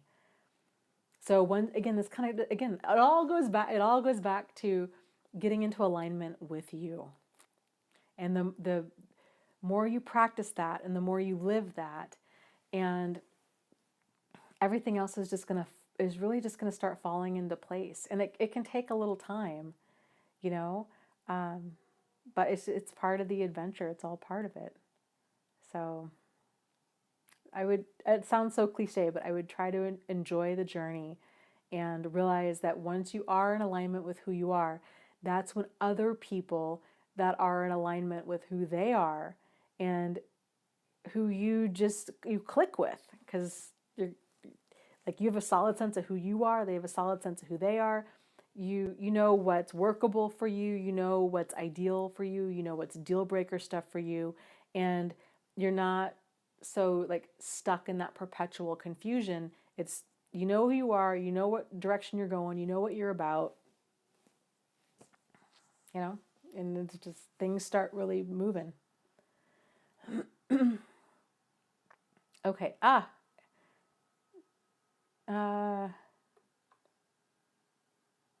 Crystal. Yeah, the peace is so nice. Like, once you have peace in your life, it's just like this weight like, is just off of you. You're like, how on earth did I live any other way? It's just so nice. It's just so nice to not have the chaos and the struggle and the strife and the drama and the lies and the deceit and all of it.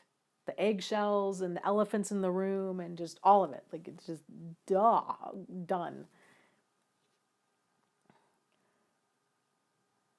So,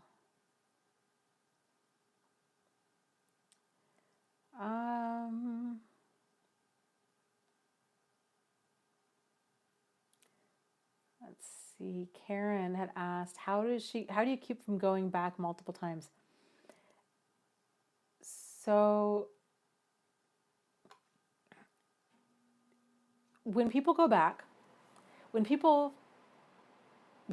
to any type of problematic behavior, whatever it is, whether it's an abusive relationship, whether it's they start drinking again, right, and they're an alcoholic, or they start eating, they're trying to lose weight and they've done really good and they've lost 100 pounds, but now they start eating junk again. First, it helps to think, every single thing that we do, that every single human being does, is to meet some sort of need. It has a purpose. Every single thing that we do is designed to meet some sort of need. So if you can think about your behavior in that way, going back to this person, it's meeting some sort of need. Generally, for a lot of us, it's in all relationships, people bond, right? Like in any relationship, a good relationship or a bad relationship, there's going to be bonds that develop with that other person. That's just part of it. And those bonds take a while to dissolve. So if we realize, okay, I feel, and this, again, this is all about you. So this is a very individual thing. Thinking about, okay, what is the hook? Why am I feeling so pulled back to this person? Is it because I'm afraid to be alone? Is it because I'm scared about finances? Is it because I'm overwhelmed with trying to raise these kids? Is it because I'm afraid they won't pay me back this money they owe me?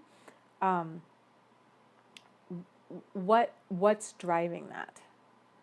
And is it routine? Is it just fear of change? Which is, all of these things are very, very valid.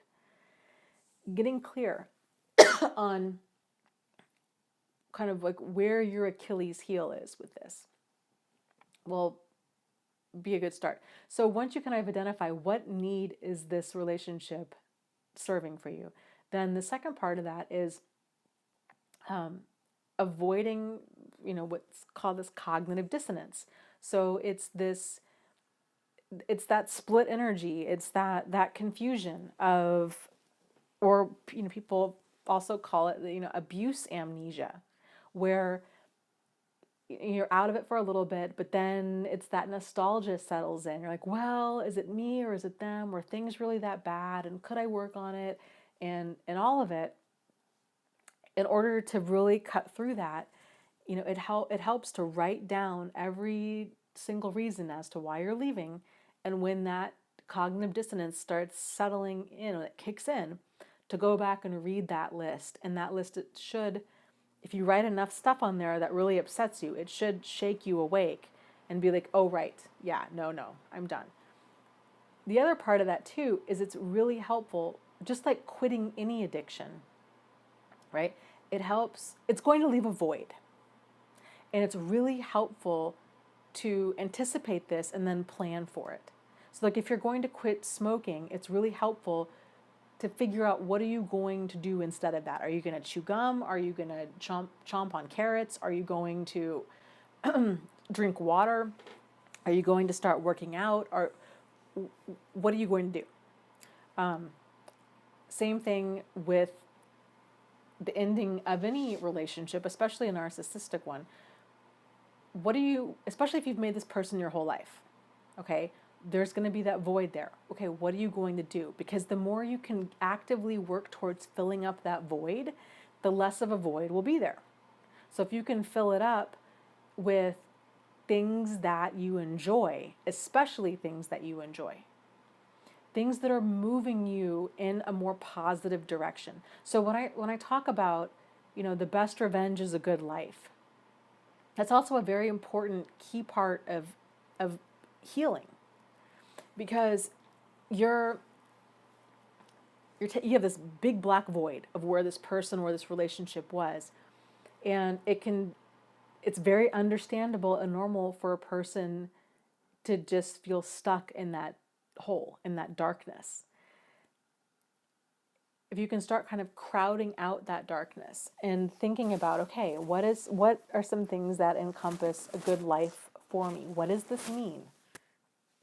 What does a good life mean for you, right? Does it mean being on like lots of different levels, right? Like, does it mean, being organized? Does it mean, I don't know, having your toenails painted? Does it mean spending more time outside? Does it mean, volunteering at a homeless shelter? What does it mean? Getting really, really clear about what it means. And then starting to spend your time and energy in that direction. So when you do start missing that person, spending time doing things that you really enjoy. And again, it doesn't have to be, even those are some kind of big ideas, but like, you want to be the kind of person that spends time with other people, or laughs. Like, you can watch a comedy. You can, any little thing that you can do to start bringing you in that direction of feeling good, because the more time you spend in that zone where you're feeling good, you're going to start getting used to feeling good. And when you're used to feeling good, then when you feel bad, you're like, oh yeah, like I don't want to feel like that. Like that's human nature for us to stay away from things that cause us pain. So I hope that helps. Support groups too, I'm a huge fan of. Help a lot.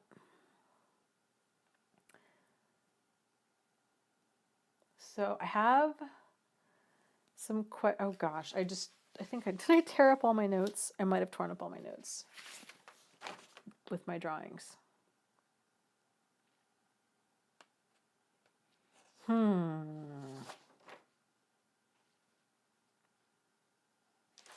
What did I do with them? Oh my gosh. Oh, what did I do? Oh wait, nope, here they are. Here they are, okay. Okay, so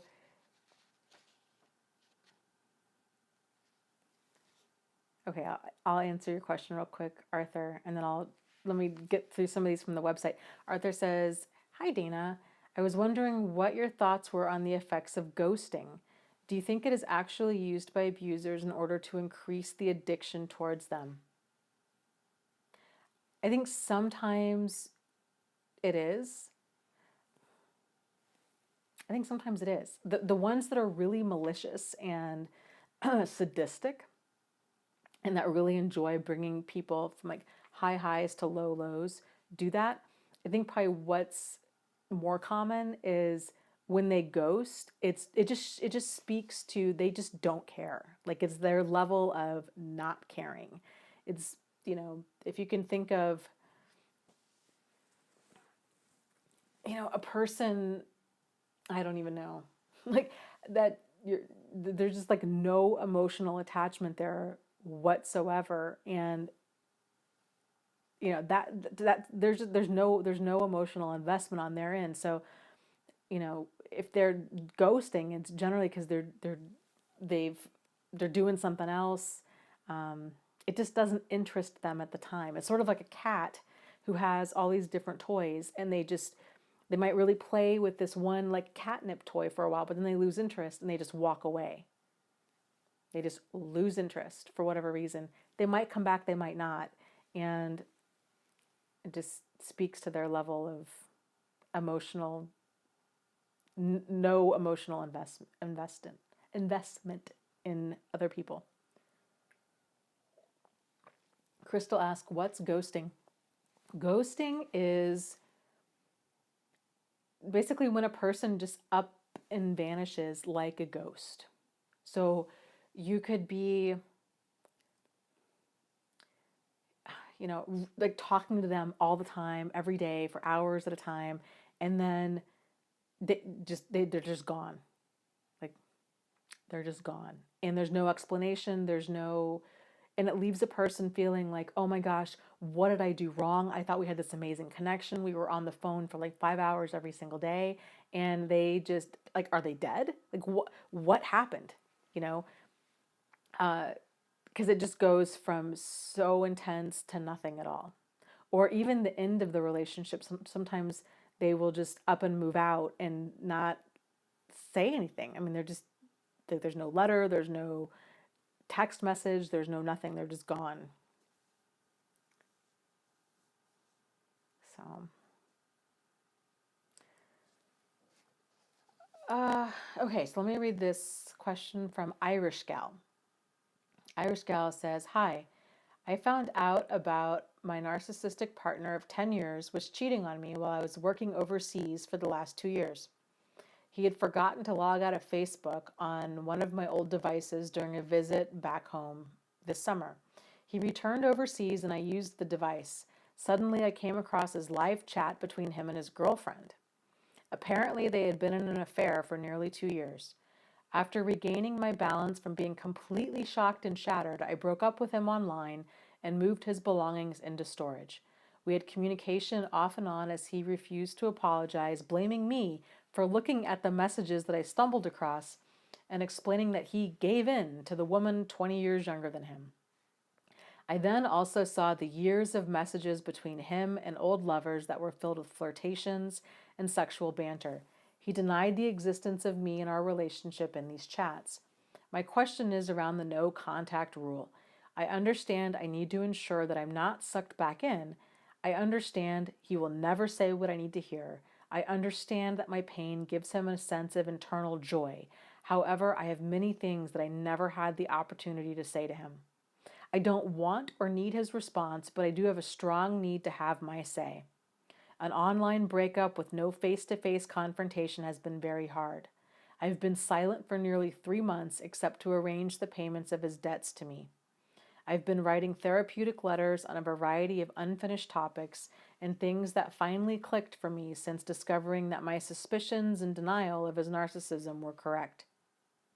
The letters are factual, clear, empowered, and well written. I feel a strong need to send them to him to express all that I have not been able to say due to going no contact. Telling others has helped, but the shame is his, and I believe he should read my words. He is not due to return to my city until July. I will have moved on by then and will be stronger than I am now. I believe I will not contact him or allow contact when he returns. I am done with this relationship and will grieve but never return. This grief has been the most painful time I've ever experienced. I am working on my healing and my crushed self-esteem. Can I send him these email letters for the sake of my unsaid statements and release of anger? Oh boy. Well, I think first off, you can do whatever you want to do. This is all about you. So, and it sounds like you do have clarity, like you're not going to get the closure you're hoping for. I get it. I so get it with just wanting him to know, like, hey, you're a dirtbag and you did these dirtbag things, and and to just say all of that. However, when you're dealing with a very disturbed, twisted person that has no conscience really and no regard. And what the potential for opening no contact, there's reopening no contact rarely, if ever, ends well, because either they're going to do a good job of sucking you back in. These people are master manipulators, and they manipulate vulnerabilities, and it doesn't take a lot. It can be like, you know what, he could say something like, you know what, you're right, I'm sorry, can we have coffee? That's all it takes. And it's stuff like that hook a person back in, because then you're feeling like, oh, well, or if you say no, him saying like, well, I really thought you were more mature than that. They spin things, and it's just all layers of manipulation and abuse. So to me, it's a no-win situation. Either he's not going to respond at all to your email, which would be ideal, but then it's still not going to give you any closure, because it's this feeling of, I just told you, I just laid it out for you, word for word, what a dirtbag you are, and like nothing, really? You're going to be upset by that, most likely. Or if he does respond, it's either going to be with some snarky response, or it's going to be opening up yourself for potential hoovering, or it's going to be opening up yourself for potential abuse, with him saying like, oh, well, how could you have blamed me? She was 20 years younger. Like, these things just don't end well. And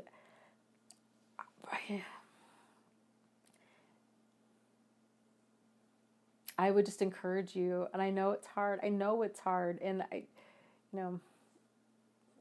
please do whatever you feel that you want to do or that you need to do. What I would vote for is for you to take those letters and for you to have like a cleansing ceremony, for you to have a fire and for you to burn the letters and I would just seriously, like, I would make it into a whole thing. If you've got some friends, I would have your friends over. I would, if you're into like burning sage, I would do some of that. I would, any items that represent him, like that whole, and I know it sounds hippie woo woo, but like any items that like represent energy from your relationship, like a special shirt that you always wore when you were together, or what have you. Take that stuff and burn it. That is so incredibly therapeutic. That's going to give you a hell of a lot more closure than reopening contact with a person who has no empathy and no remorse and who has no accountability for his behavior. It's it's just opening yourself up for more hurt and heartache is what it is. So, yeah, Truth Seeker says, get rid of any items that represent them. Seriously. Kevin says, fire is always the answer. Yes, fire is. It is. It's very, very cleansing. It's just very, very cleansing to fully be done with it. And especially if you can be around people where there is that, where you're replacing that negativity and that anger with like light and love. And you're just making is at the very visual break of like, I'm done. I'm done. This chapter in my life is closed. I don't need him or anybody like him in my life.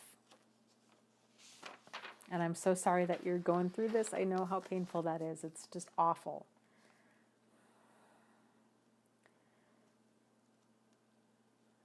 So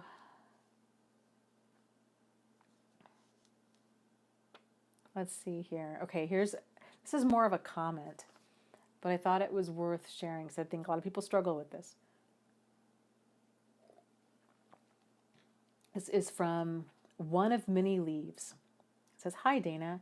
I very much appreciate the work you and others like you do to inform all of us about narcissism and emotional manipulation. I serendipitously come across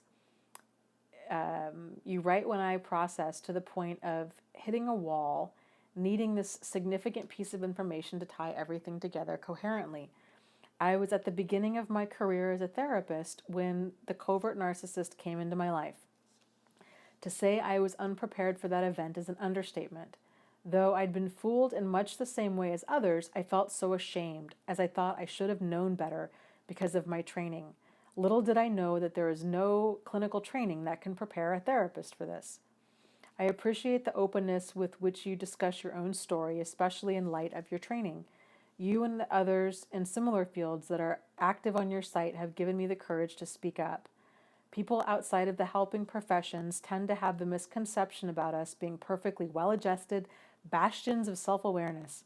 And I think sometimes those within the field also buy into this illusion out of convenience and avoidance.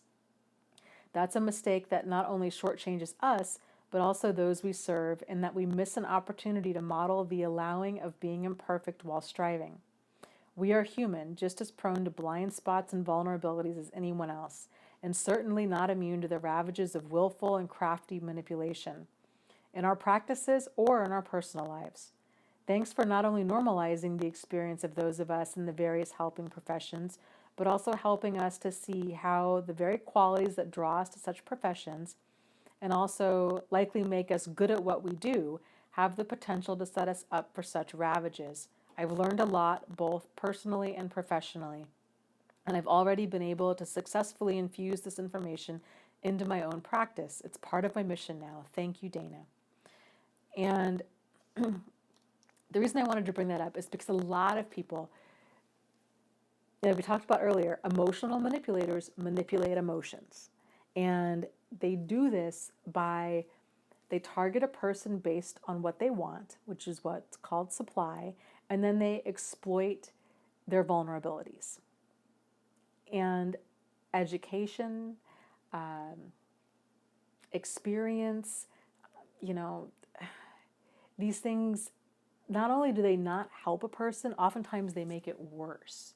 And how that makes it worse is when a person starts experiencing that cognitive dissonance, right, that mental discomfort with what's going on, the confusion, right, the confusion of like, is it them? Is it me? Is this weird? Is this not so weird? Am I jealous, or is this really problematic? Am I insecure? Like, what's going on? What's going on, right? Because we don't feel that when we have clarity. We only feel that when something's off. We only experience confusion when something's off, period. So it's always worth taking a few steps back and examining, why are we feeling confused about this? When a person is intelligent, and especially, if they are a therapist or in the mental health field, they can offer up even more rationalizations for like why it's them, right? Like, oh, well, you know what? I'm just assessing and analyzing everybody because I work with it, and so I'm used to working in this kind of environment, and it must be me, right? Or after these relationships end, it's that feeling of, how could I not have known? And what's wrong with me for not knowing? And then there's this whole other layer of almost this kind of identity crisis where it's like, oh my gosh, I can't believe this happened to me because I should have known better. And so there's this added layer of like shame and guilt and embarrassment and all of this. And so then it's this kind of ripple effect of like, not only should I have known better, I didn't know better, I fell for it. What's wrong with me? I'm not qualified to do what I'm doing. And so this can really grow, and it can really, really devastate a person. But because narcissistic people, they exploit vulnerabilities. We all have vulnerabilities. It's all part of being human. That anybody is a potential target. So just like anybody can get tangled up in a cult, anybody could become, how many millions of Germans did Hitler have following him? That's this brainwashing, this manipulation. It's very insidious, and it can happen to anybody. Like a lot of cult members are oftentimes, I think it was Heaven's Gate, there was quite a few engineers that had joined the Heaven's Gate crowd. So intelligence, experience, education, oftentimes, it doesn't protect a person, and oftentimes makes things worse because it just makes us second guess ourselves even more. So, but just really great comment, and I'm really glad that,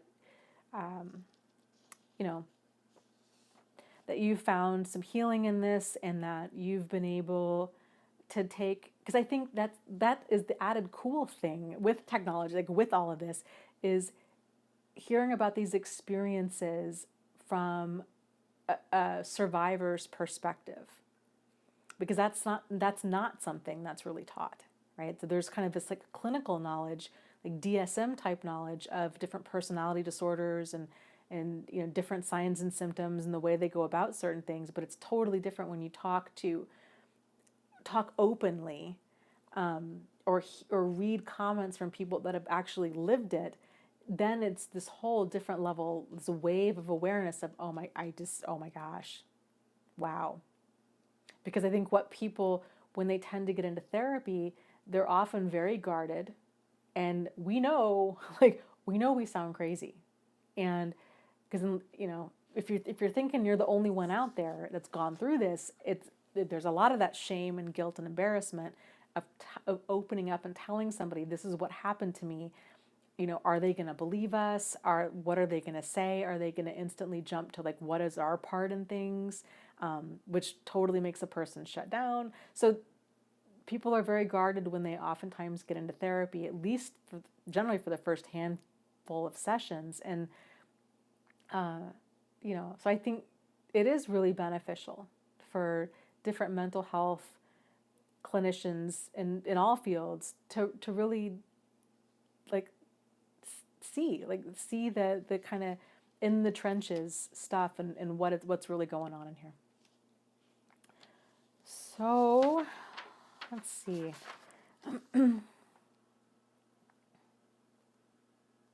Okay, Veronica sent me a very long email, and it was, so I definitely want to address it.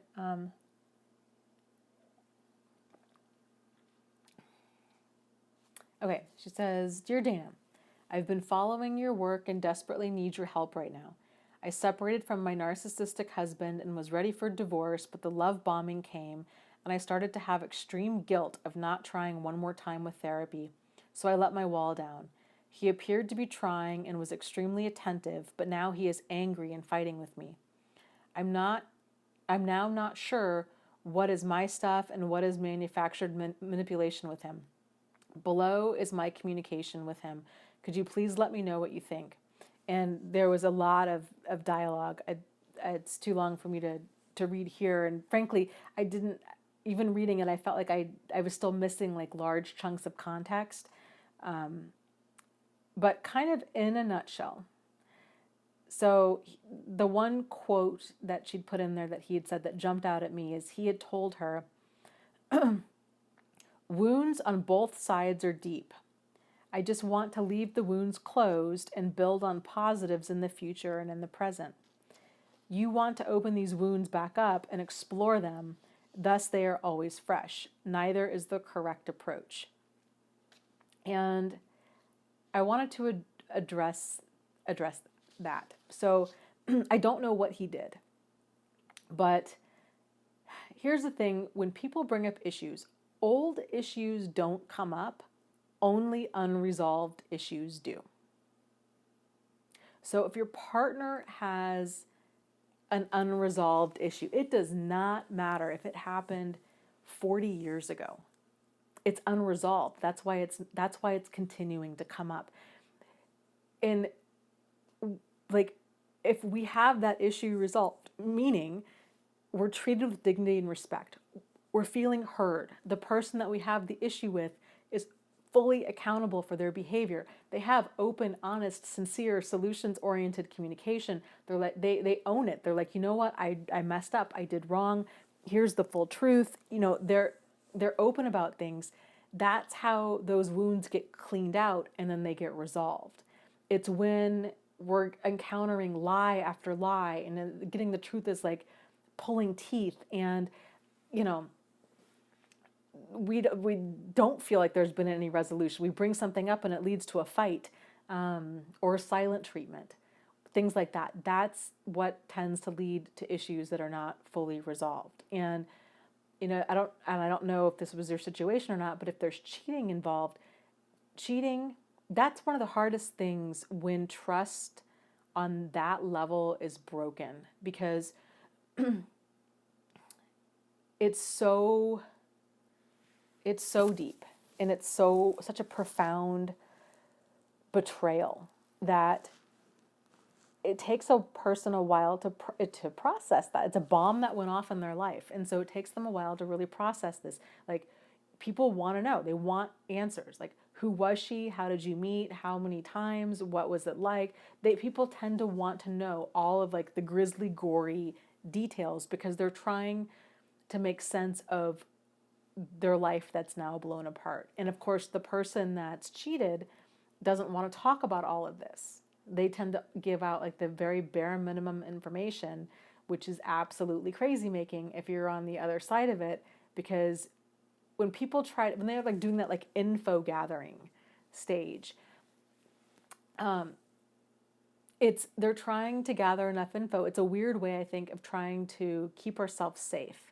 Like, I need to know every single detail so this never ever happens again. So, because I need to understand it fully in order for it to never ever happen again.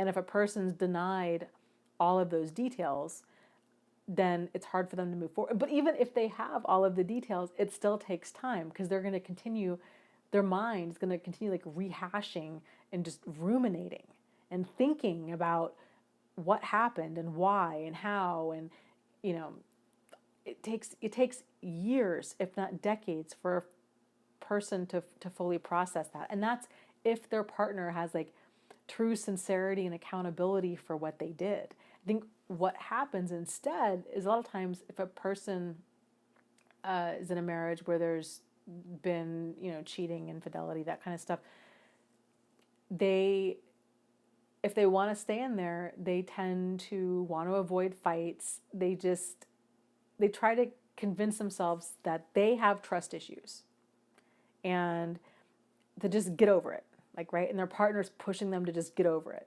And they're stuck. And so that wound isn't cleared out. It's not going to heal properly. Instead, it's going to just fester. And that festering, there's all of those unspoken conversations, all of that poison that's still in there, that infection that's still in there, it doesn't go away.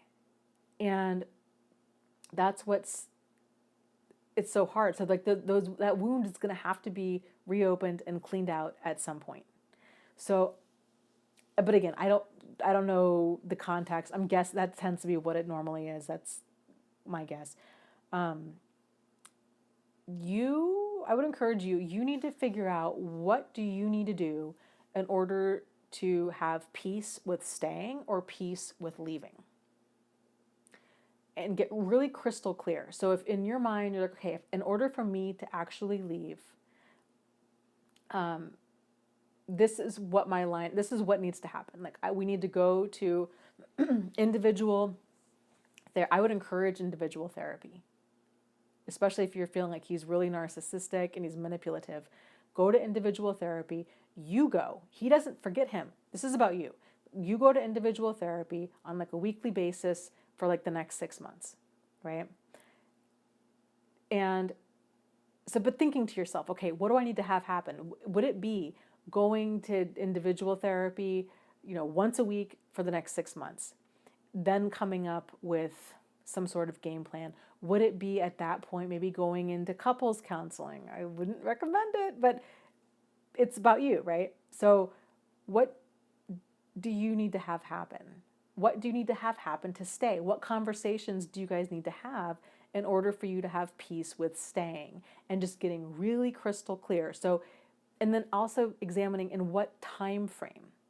So, okay, if you stay and you need to have these certain conversations and these certain things need to happen, is it within a month? Is it within 6 months?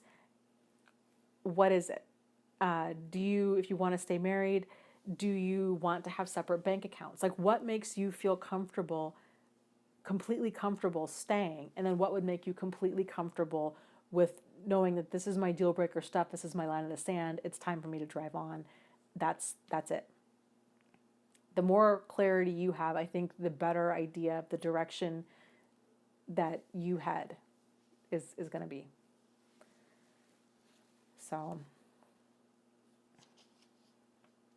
yeah, Tan says, I've had narcissists use therapy against me multiple times.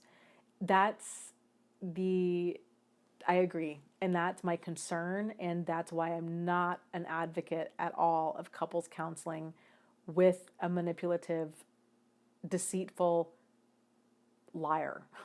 Because they lie. Like, to expect truth from a liar is insanity. That's craziness. Like, it's insane to expect truth from a liar. And like, they're not going to be truthful to our face. They're not going to be truthful in therapy. They're not going to be truthful in church. They're not going to be truthful, like, it's like the cat in the hat. Like, they're not going to be truthful, on a barn. They're not going to be truthful on a farm. They're not going to be truthful eating with a fork. They're not going to be truthful eating with a spoon. They're not going to be truthful, wearing red. They're not going to be truthful laying down in bed. Like, they're not going to be truthful. Period. And when the most problematic situation is when a person's in couples counseling with a narcissistic person, we are having open, honest, sincere, solutions-oriented communication.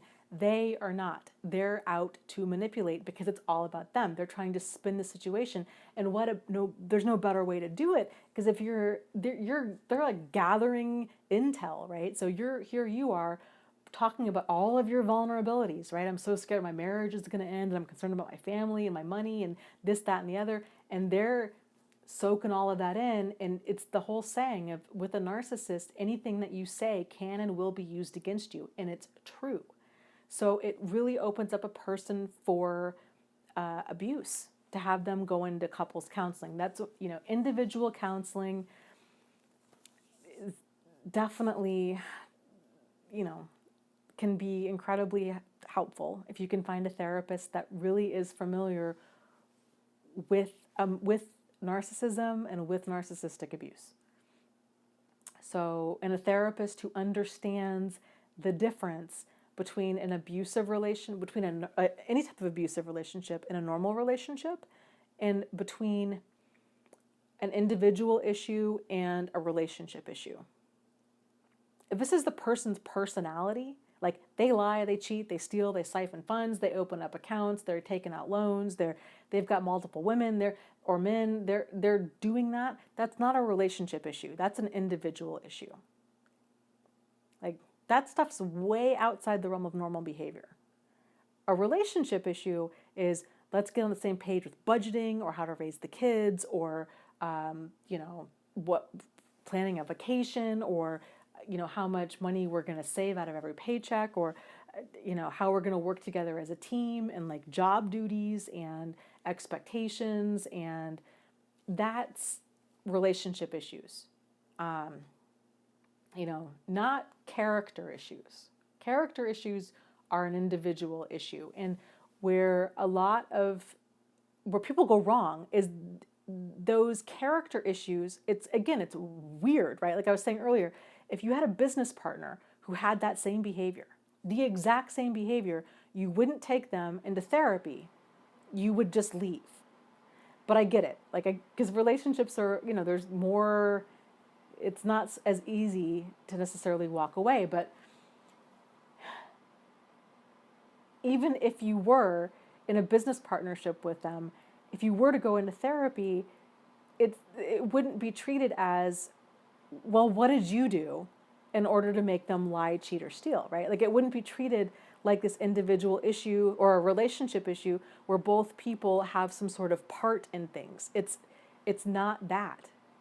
When you're dealing with like character issues, character defects, personality disorder kind of stuff, that's them. And they bring themselves to whatever situation they're in.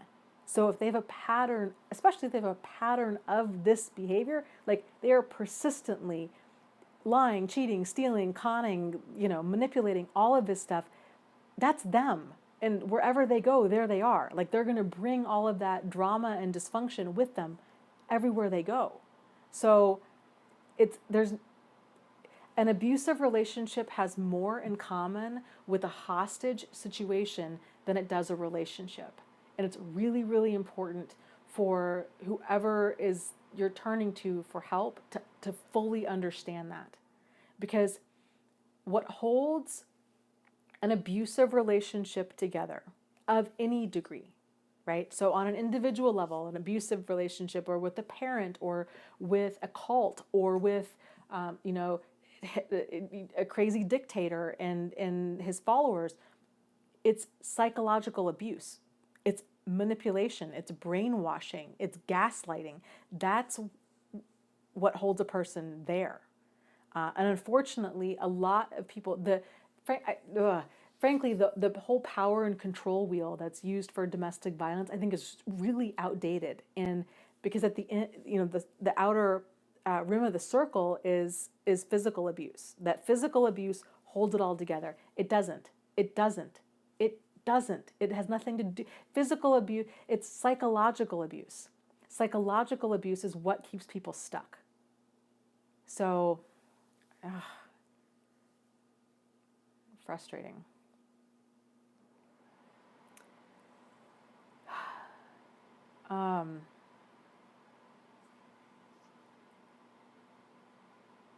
So let me see. Let me scroll up.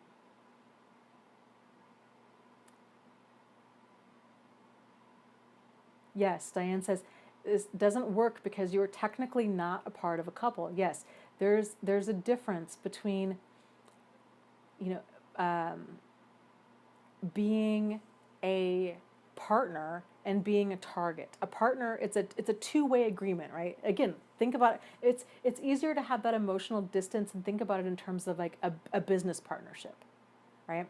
So like in a business partnership, just like in a relationship partnership, but in a business partnership, there's a mutual understanding, there's a give and take, there's an equal value exchange that's happening. If that's not there, then there's no reason to partner with that person. In a narcissistic relationship, it's that future faking, it's the love bombing, it's the idealization, it's the promise of this great partnership. But they promise a fairy tale, but they deliver a nightmare. And so because this happens, it's like I was saying earlier, it doesn't start off with the concentration camp. It starts off slowly. It starts off like little things that are off. People are like, well, yeah, but still, right? And they kind of just start glossing over it because they're telling themselves, oh, it's their culture, it's their childhood, it's their nobody's perfect, who am I to judge? All of these things, right? And so they kind of just make allowances for this problematic behavior. And of course, it's like peppered in. Like there's tends to be a lot of other good things that they do. And so an abusive relationship is a confusing relationship. And frankly, in a perpetually confusing relationship is an abusive relationship. So either way you want to dice it, it's not a good thing. So I forget what I was just ranting about just then. Yeah, it's that, the difference between a partner and a target. So a partner, it's that equal exchange. A target, it's a one-sided dynamic where you've got that narcissistic person that's driving the bus, right? They're the ones that are in charge of that relationship. It's unequal. It's all about them. And very, soon the target is slowly being like groomed and ground down that it just happens so subtly and so slowly and so consistently over time that they don't even realize that it's happening. It's just slowly walking on those eggshells.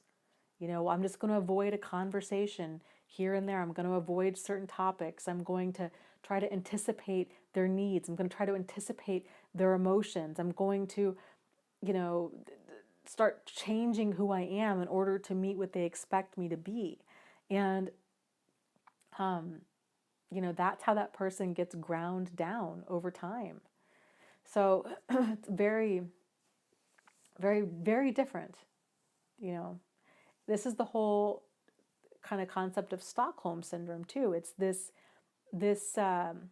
unhealthy trauma bond, these unhealthy attachments that people have in these one-sided relationships. It's the bonds that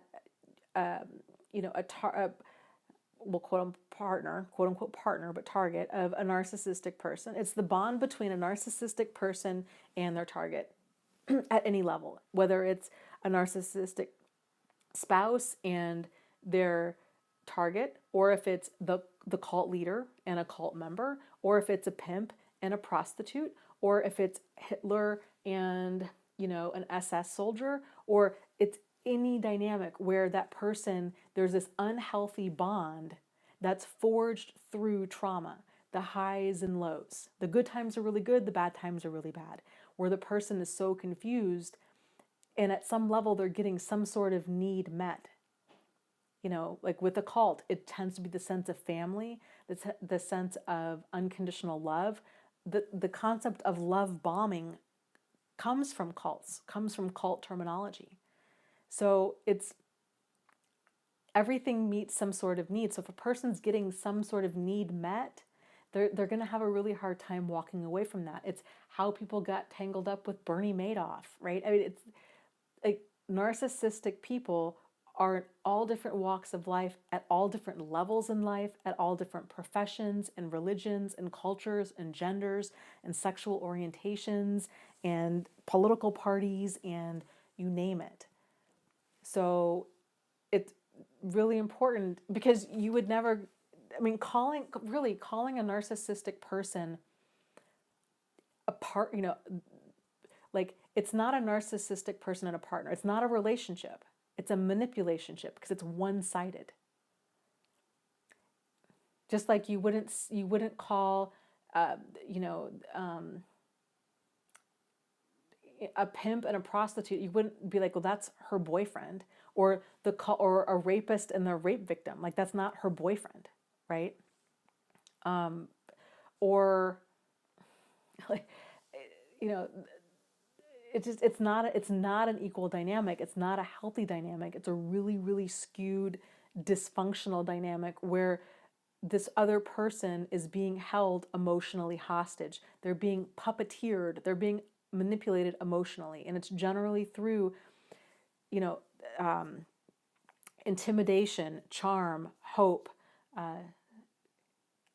It's isolation, violence, emotion, fear, love, obligation, and guilt. Like those are the main emotions that emotional manipulators like puppeteer people with. It's it's and again, because we all have this idea of like what an abusive person looks like, what abuse is, we've all of these misconceptions about what these things are, that to the untrained eye, they just think, oh, a relationship is a relationship, right? Nobody's perfect. Like everything needs to be worked on. And it's like, yeah, no. Like it doesn't, no. Like they're two very, very, very different things. And it's, if a person does not understand that, then they cannot help, because the odds of them giving a bunch of well-intended advice is like guaranteed, because then they're going to be treating it like a relationship. So if they don't realize that this person's a pathological liar and that they're manipulative and then they're deceitful, and you've got the partner or a therapist or the attorney or whoever that's taking them at face value and making justifications for their behavior, then it's going to keep their target stuck. And it's really crazy making for the because an abusive relationship,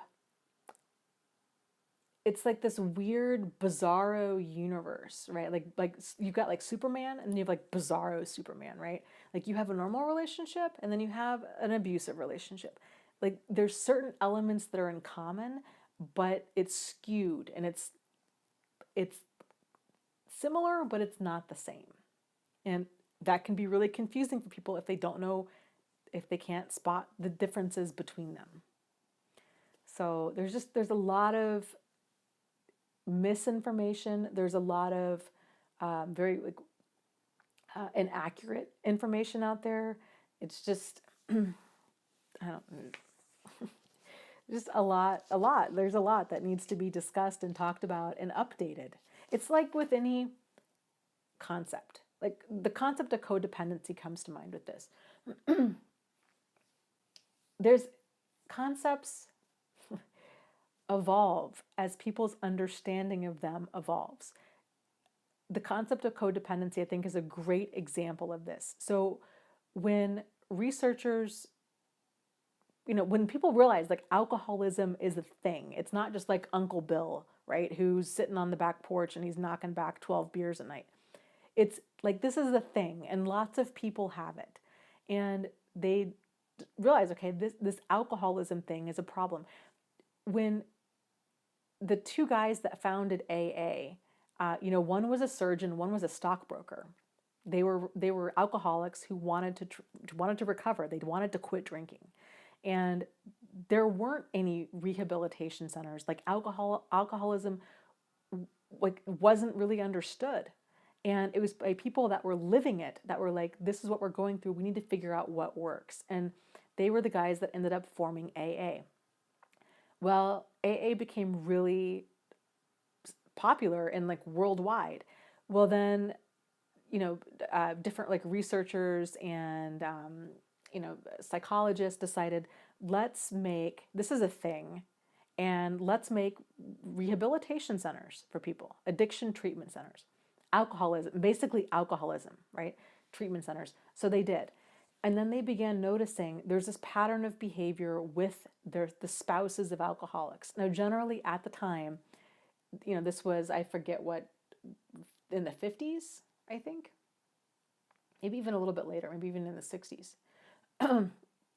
that it was primarily the men that were alcoholics and the wives that were the spouses of these alcoholics. And they originally had coined the term co-alcoholic to describe them because they were enabling and they were giving excuses and second chances and 22nd chances and covering for them. And it was just this very dysfunctional dynamic between the two of them. Well, then fast forward 10 years, the 70s and the 80s and drug use. And then people began realizing there's this same dynamic here with these people, but there's not alcohol involved, there's drugs. And so then the term of like the understanding of this codependent dynamic then expanded to include drugs and alcohol. And then fast forward kind of the tail end of the 80s, and probably tail end of the 80s, people were like, what you're saying about codependency and this enmeshment and these weird boundaries, we have this. And there's no alcohol or drug addiction in our family, so this applies to us too. And then that term codependency then grew again, and it was to describe any type of dynamic where there's that kind of one-sided dynamic where we've got one person that's overtaking, the other person that's overgiving, and it's that kind of dynamic. To me, and so then it kind of expanded even more. Then they were realizing, oh my gosh, there's this pattern of behavior within these children that are coming out of these homes, these children of alcoholics. And so then AA expanded. Now you have, you had Al-Anon and you have CODA groups for family members, but then you also had different like Alateen and like different groups for kids that were coming out of these homes because these kids had this dysfunctional pattern of relating. I really feel like this is the next wave of understanding of all of this. Okay, yeah, like we've expanded our understanding of codependency to realize that it's this dynamic, this unhealthy dynamic between two people. And I think it can be for a wide variety of reasons. It generally has to do with our childhood, but not always, right? And that's a whole deep conversation about all that. But I think the next wave in this is understanding narcissism. So again, before it was kind of understood in terms of there's these people that are overtaking, and it's because they're driven by alcoholism or addiction. Yes, okay, alcoholism and addiction of any kind drives a person to behave in a very selfish way. It's because it's the addiction that's driving them, right? It's not like you're not dealing with them, like you're dealing with the monkey on their back. Then, the more that was studied, the more it continues to spread. And so this circle, this understanding of narcissism is getting like larger and larger, where it's like, okay, now it was kind of understood with, the introduction of like the DSM and the categorization of different types of mental illness and personality disorders and, understanding of narcissism. Because the DSM definition is only like a sliver of the different types of like truly narcissistic behavior out there. It's because abuse is all about power and control. Narcissists are all about power and control. It's all about them. And so the problem with narcissists isn't that they're grandiose or that they have even like a selfish disregard for others. It's like, that's a problem, don't get me wrong, but it's not because they're selfish, it's that they're getting their needs met. It's not because they're like taking a bunch of selfies or they buying flashy cars or that they're doing these things. It's that they are getting their needs met at the expense of other people. So other people around them, it's abuse and neglect. So either they're starved out or they're ground down. It's one of the two. And there's different degrees of that. So to me, this is just really kind of the next wave of understanding of all of this and really seeing the full picture. Because it's an epidemic. Like, it's a problem. Like I fully believe the number one problem in the world is abuse. And it's the mindset that drives abuse. It's that power and control. And until we can see the behavior for what it is, we are doomed to repeat it. That's why it's so important that we don't look at abuse in terms of gender, or especially that. Because right now, the prevailing information that's out there it's weird because it's known. Abuse is all about power and control, but yet it's taught that it's about gender and strength, or gender and patriarchy. And that's a part of it, but that's an outdated idea. You know, we've now expanded on it. So it's, oh gosh, sorry. Just going, like, just.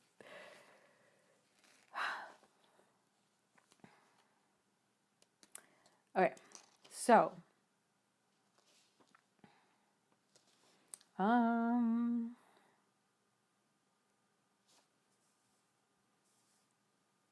this is from Shauna. Shauna says, "Hello, Dana. You've helped me so much to understand the toxicity of my ex relationship. I thank you for answering my questions. I have a question regarding children and my ex. I have 2 children who were very close to my ex-husband, their stepfather. When it ended for good, he vanished and has not contacted me to ask how they are. My son was recently in the hospital with a bad fall, and I live in such a small town that I'm sure he has heard about it by now.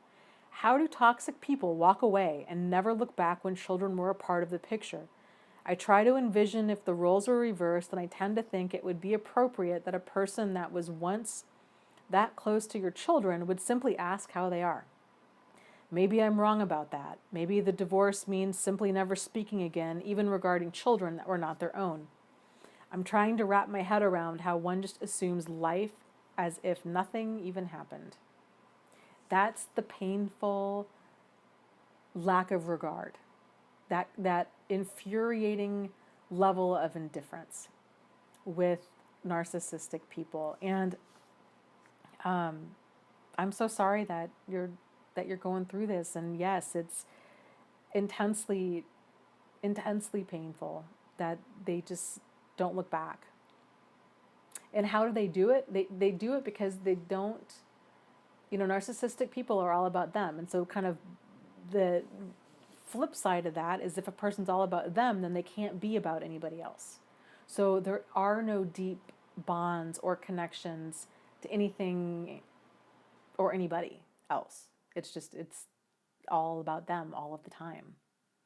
And for those of us that are not wired that way, it's really, really, really hard for us to fully wrap our mind around their behavior.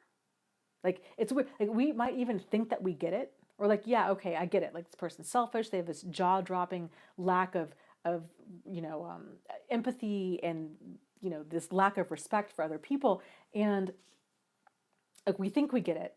But then it's like they never cease to amaze us. It's like, wow, that's a new low. Like, and it's like there's new low after new low after new low after new low, and it's like we still get, like, we know that they just don't care. But my God, it's one thing to know it. But it takes a while to fully process that, because it just is not. It's so far away from how we would be. So. Yeah, that's so true. Lily says, "They will eat their own children and seek to find love from strangers rather than love their own." Yes, they're just totally not wired the same at all.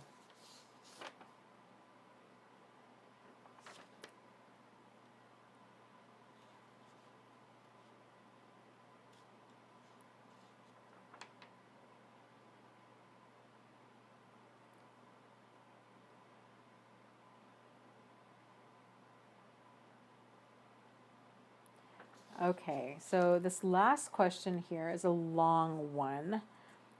And oh my gosh, I'm debating if I should just, if I should read, it's really long. If I should read it, I'm just going to read it. Okay, this is from Christina. Christina says, "Dear Dana, I've been a fan of yours since you started this channel. I'm wondering if my husband could be a cluster B. Here's a brief history on his childhood. He was raped at age 11 by a man and then molested by other men in his teen years, but he didn't stop it. He hung around gay men a lot and allowed certain acts by them, but insists he's not gay. That's not the problem, or it's a different problem, but anyways, that's just a quick history of his trauma. He also has a very borderline mother. The main reason I question if he has a disorder is because he changes his mind a lot on things. He will be okay and super nice about going to dinner with his mom or my parents, and then when the day comes, he will lash out saying he hates when his day is planned for him, even though we all plan it together. He will say we can go on vacation with my family, and then my family books and pays for our rooms, and then he says he isn't going. He's back and forth. Then my parents are out the money. He will say I can go on vacation if I want, but says I'm not allowed to take our children because his words are that it's screwed up that I take his kid away from him for a week. Then I end up not going because I will pay for it if I do through either the silent treatment or if he will just huff and puff and act like a brat all day. He always starts arguments on days that are important to me, such as important work days where I have to be focused and calm. He will start a fight about where his socks are or whatever he can find to complain about. He also lies a lot to sound better. He exaggerates his stories to sound like Superman in any situation. He lied to me and told me he owned a house. It turned out to be his mother's. He told me it would be transferred into my name when I paid some money into it. I put $30,000 into the house to pay the mortgage down. Then he quit his job that he hated, and then we couldn't get a loan because I'm self-employed. He denies that quitting his job had anything to do with the fact that he wanted to keep control by having the house in his mom's name. It protects him from me leaving him or taking the house from him. He works a crappy job now. He's pushing 40. We've been together for 10 years. He's always going from crappy job to crappy job with dreams of making it in the music or music production business. And he's good at it, but he's only bringing home a few $100s a week. And when I tell him to figure out what he wants to do to make better money, he tells me I'm pressuring him. This has been going on for 10 years. And he hasn't made anything of himself, and he is charming and loving when he's gone at work through text messages and phone calls. He calls me every hour and a half to check on me and endless love you texts when he's home, but when he's home, he isn't that way. His behavior is inconsistent. He cries easily, which makes me think he's sweet and sensitive. The highs are high, the lows are low. That's when he's home, and I can tell when something is wrong, and I'm not allowed to ask him because it sends him into a fit. He can be very cruel. When he's super mad at me, he will punch himself in the head and say he wishes he could just shoot himself in the head. It really scares me. He shows me this look of disgust and contempt a lot. Behind my back, when I can see him through a mirror and such, I can even see disgust on his face when we are intimate, and I'm in decent shape and take care of myself, so I don't know how I would disgust him. I'm loving, caring, extremely empathetic to the point where I give more than I take. He seems to have a lot of traits of a cluster B. He spies on my phone and has a keylogger on my computer. Oh, he had a keylogger on my computer before and told me to free write because it's good for me only to go back and read it later. He had all of my text going to his phone before as well without me knowing. I've never done anything to hurt him or to make him doubt me. He's so controlling and I feel like I'm in jail. I've left him 3 times, but I go back to him out of having a nervous breakdown every time, and we have a child. He killed a cat when he was 12 by slinging it by its tail into a brick wall, which suggests antisocial personality disorder, but he's so nice to people and charming until you get on his bad side. Since I've left him 3 times, they all are. Since I've left him 3 times, he seems straightened out a little bit out of fear of me leaving, but I can tell he's hiding his contempt and anger for me. Also, I paid for my car myself, and when I left him once, I took my car, and he mentioned to my dad, "Do you believe that she took the car too?" Like he was entitled to it, and how dare I? He made payments on it for a year, and I paid it off the rest of the 6 years. He has low self-esteem, which makes him spy on me and control me, and I bend over backwards for him, and I'm sick of it. He won't get a good job either to really support us. I make decent money, but my business is new, and I need more help, and he quit his last job right when I started mine, and he knew we needed steady income. It's like he tries to sabotage me. It breaks my heart. I'm an empathetic person, and I may be codependent. Any advice or input is much appreciated. Oh, and we also had a threesome after him wanting one so bad with a man. Not anything gay, but when we had it, then he got mad, yelled at me while we did it in a verbally abusing way. He also called me a bitch in front of our child once. I mean, there are good things about him. He's charming, he's a smooth talker, he's protective, and he can be goofy and funny. He overreacts to everything, though. Also, his mom calls me when he's at work to see what I'm doing and to make sure I'm not leaving him. I feel very suffocated and covertly managed, and I'm watched. I'm kind of sick to my stomach even thinking about it. My parents have told me in the past that he's controlling, and my friends say so too. But my husband says my friends are bad people, that they are narcissists and sociopaths and such. I keep going into denial because it actually gives me relief for a while, but then I cry when I come back to reality. My dad was recently hospitalized and almost died a few days ago. We have a good relationship, and my husband faked being empathetic. He seems like he's always faking emotion like happiness or anything. His only emotion that seems real is his anger, contempt, and hatred for me that he hides or tries to hide out of fear of me leaving. Also, he can't handle stress at all. The sky is always falling. Sorry, this is so out of whack. I'm untreated ADD, so when I write, it's a little all over the place. Thank you, Dana. I'm really excited to hear from you. So, this Wise Tech asks how old is he? This guy is close to 40. So, okay, to me, and I get it, right? Like a lot of people have this, in myself included, where they want to know, does this person have a personality disorder? And the reality is, this is like the blessing and the curse of terminology, because technically speaking, they would need to be formally assessed by a trained clinician in order to diagnose something. That's the downside of like getting a formal diagnosis. So, and that's going to be really, really difficult to do because it depends on the training of the clinician. It depends on how charming they are. It depends on what they're seeing at that time. I would not, and I personally, I have a really big problem with, I think part of the problem is looking outside of ourselves for validation or for the answer. I understand that having a professional say, yes, this person is antisocial or a narcissist is like a huge relief to hear something like that. But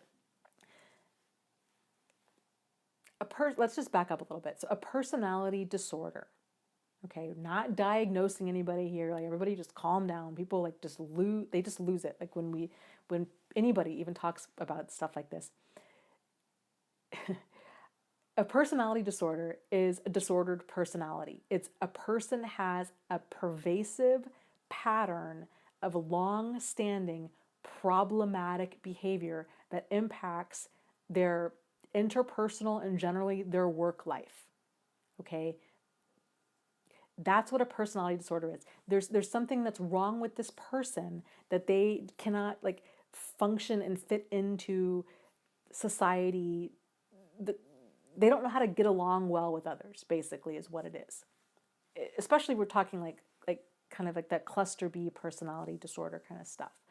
But again, you don't need, I think that can just be a real slippery slope to even get into that territory. But I would just encourage you to back up a little bit and look at the words. The words are pointers. And the words change over time. So what's important isn't the words, it's not the diagnosis, it's the behaviors that all of that points to.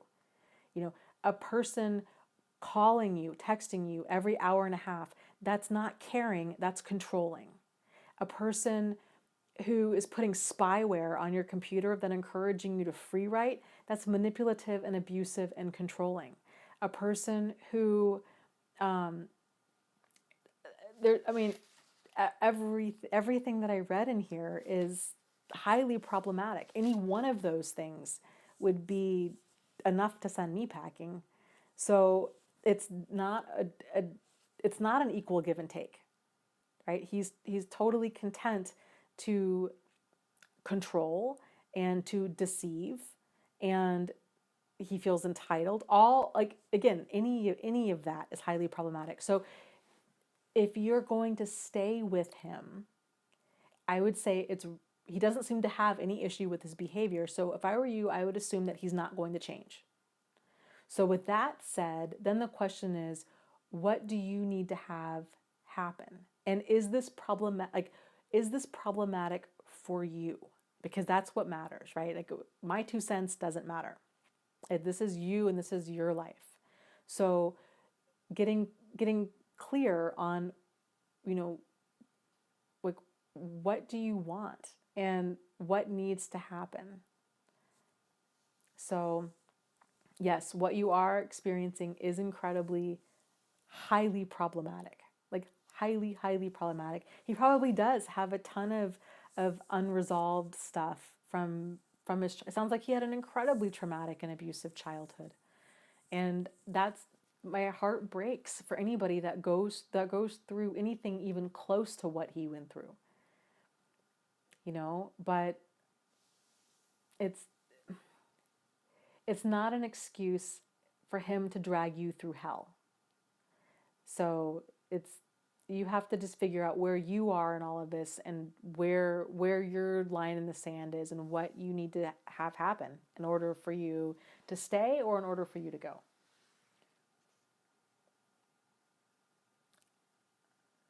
So, hey, Postmodern's here. Postmodern asks, where is Doug? Doug is taking a personal hiatus. I think he had some stuff going on in his life, and he said he was going to be gone for a bit. So, yeah, you're welcome.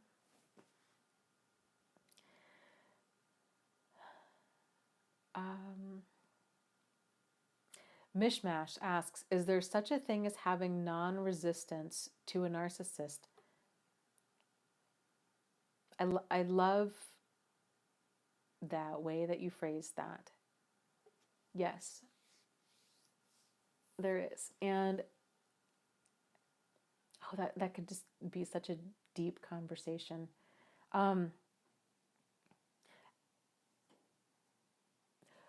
When we have resistance to something, it's because we're not accepting it for what it is, right? It's that whole, and that's one of the biggest parts in all of this. A lot, like,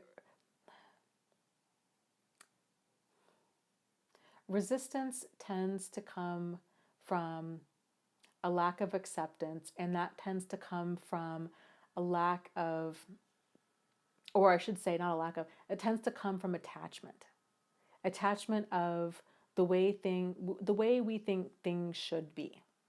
So when we're attached to the way we think things should be, if I'm attached to the way that I think somebody else should behave, and they consistently behave in the opposite way, I'm going to be perpetually disappointed and angry and upset and frustrated. So there's this resistance there because I am not seeing them for who they are. I'm not, quote unquote, accepting them for who they are. Now, don't get me confused. Acceptance is not the same as allowance. So when you accept a person's behavior, so here's an example. So Lucy and Charlie Brown, right? Lucy always holds the football, and Charlie Brown runs up, and at the last minute, Lucy always pulls the football away. Charlie Brown kicks it, he falls flat on his back, right?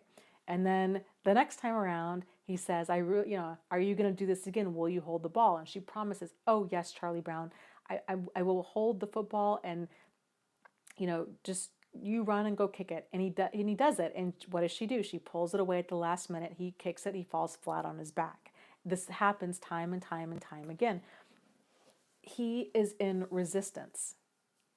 Denial is a form of resistance, right? Minimization, rationalization, all of that's a form of resistance because he's not accepting that this is who Lucy is. Lucy pulls away the football for whatever reason. Like, she's sadistic is what it is. Like, she's a sadistic little malignant narcissist, So she's likes to set him up to fail. She finds it hilarious that it causes him pain. And his resistance is not in accepting this is who she is. Once we can fully accept a person and a situation for what it is, oftentimes in all of its like, horrible glory, right? Like the full picture of the train wreck that it is. Like, I am accepting that this is who this person is. It breaks my freaking heart. I wish they were different. I wish we could have this friendship where I could kick the football and we could have fun. We could actually play instead of her setting me up to fail time and time again and me falling for it time and time again. Once we realize, okay, I'm going to accept this person for who they are, we instantly release resistance. We instantly release resistance because we're no longer surprised by their behavior. Of course, Lucy pulls the football away. That's what Lucy does. And we're not surprised by it. And because we're not surprised by it, because we fully accept it, we don't have this emotional investment or this emotional resistance in things being any different than the way that they are. Now that is so much easier said than done.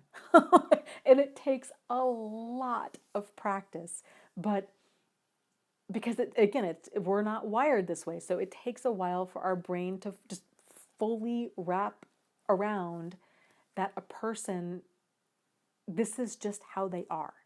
Because, people are different. Like it's maybe such an obvious lesson, but such a hard fought lesson, I think, for so many of us, is we just tend to think that other people are kind and good, and if we're kind and good to them, that they're going to be kind and good back to us. And that is not the case. That's not the world that we live in. Everybody is their own person. This is why, trust is something that's earned, and it's earned over consistent, like, reliable behavior done over a consistent amount of time. It's not something that's blindly given. Other people are not like us. And the sooner we really realize that, the more it's so freeing, because then other people, our emotions aren't tied to them. Our moods are not tied to what they do and don't do, because it's this realization of they're not like us. They are them. And until we can fully see them for who they are, we're going to have that resistance. So I think it's helpful. And again, this is not the same as allowance. Like, you can accept a person and be like, yes, this person is an incredibly limited human being. And this is what they pull the football away at the last minute. They cause me a tremendous amount of pain. We can accept that. But then to allow it means I'm just going to keep this dangerous and destructive person in my life who's going to continue causing me pain. You don't have to allow anything that you don't want to allow. So you can fully accept how a person is and then move yourself to a place where you can stay safe and sane. You can still be compassionate and caring and all of these things from a distance, from a place. And again, this is a very individual thing. This is all about you. From a place where you feel that you're safe and sane, and whatever that might mean in your situation. So yes, getting that emotional detachment of the way things should be, how they should act, like linking up, hitching our emotions, especially our self-worth, to how they treat us. Once we can detach from that and just realize they're just doing them. Like, they are being themselves. This has absolutely nothing to do with me or with you or anybody, because it's them. It's an individual issue. It's not a relationship issue, right? So once we see that this is them, their behavior is a reflection of them. It's not a reflection of us, and it's for sure not a reflection of our self-worth. Then we can start really releasing. We can get out of that resistance. We can get into flow. We realize I don't need you to like me or to approve of me or to accept me or to love me or even be nice to me in order for me to love me, in order for me to find peace in my life, in order for me to find happiness, in order for me to be authentically and fully and unapologetically me. And if you have an issue with that, then so be it. but I've got to do my thing. So great, great question.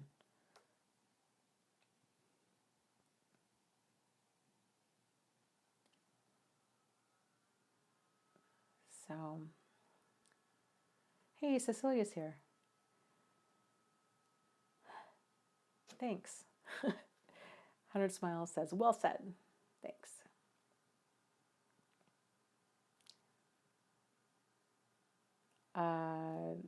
I must have missed something. People were saying people get banned on the chat. So, yeah, it's hard. This chat's hard to moderate. And, you know, that's the other, that, gosh, causes me tremendous amounts of anxiety when, I don't know, when people get booted out of the chat or the support groups. You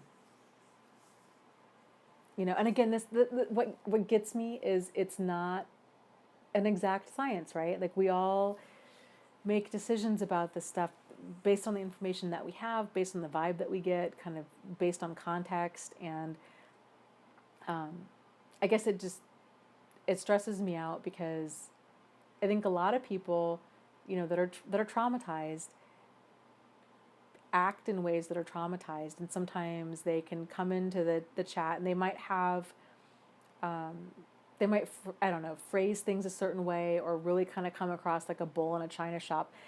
For me, as long as they're not targeting other members, like I can take it all day. I've got the thickest skin of probably, at this point in the game, probably anybody you'll ever meet. So I can take it all day long, and I open myself up for that. I use my life as a case study. So I like, yeah, but so please don't feel the need to ever block anybody that's personally attacking me. I try to use everything as a way to like open up different discussion, because I realize people, they come into these chats and into the support group with, you know, their own ideas about things, and sometimes it can just be really you know, difficult. So, and of course, a lot of us too have been abused. Some people like horrendously, starting when they're very young. So when people talk about, there's it's trigger city, like within the chat and within the support group, and it's, I don't know. It's just, I wish there was a better way to go about stuff like this.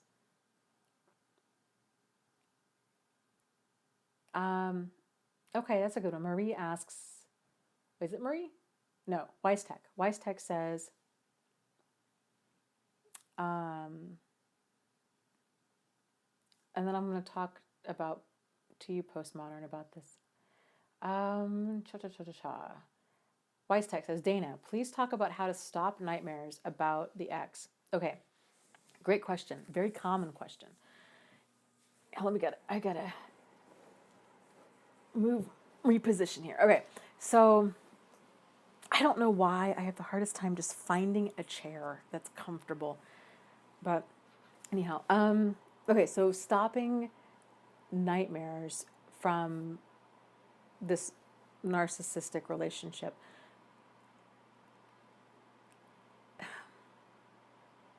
I think it helps to think about, first off, it's very normal. It's a part of healing, believe it or not. And it's something that a lot of people struggle with. I myself really struggled with night terrors where I would wake up either screaming or crying or both, or just really intense, not even like bad dreams. They were just really, it was like the emotion was so intense. And I think that's why I was waking up crying, because it was just like, it was like I was right back in it again. And it was just really pulled at my heartstrings. So I think getting through the nightmares, I think it can be helpful to think about, dreams are our brain's way, in part, of like processing the information that it's been experiencing. So realizing, yes, these emotions are incredibly painful. they're also there to serve a purpose. They're there to deliver a message. And I think when we can get the message from the emotion, then the emotion dissolves. So, often doing some journaling can really help with this to figure out what exactly it is. I think oftentimes it's our brain's way of trying to keep us hyper vigilant, keep us aware of this is a problem, avoid people like this, avoid her, avoid anybody like her forever. Like, warning kind of a thing. And I think what you'll find too as you go through life,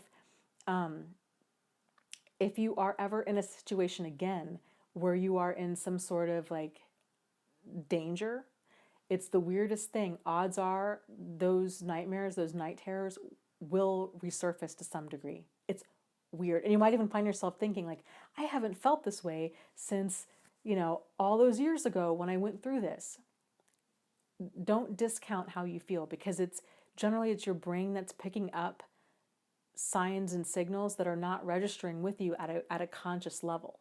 So dreams and stuff are very, very powerful.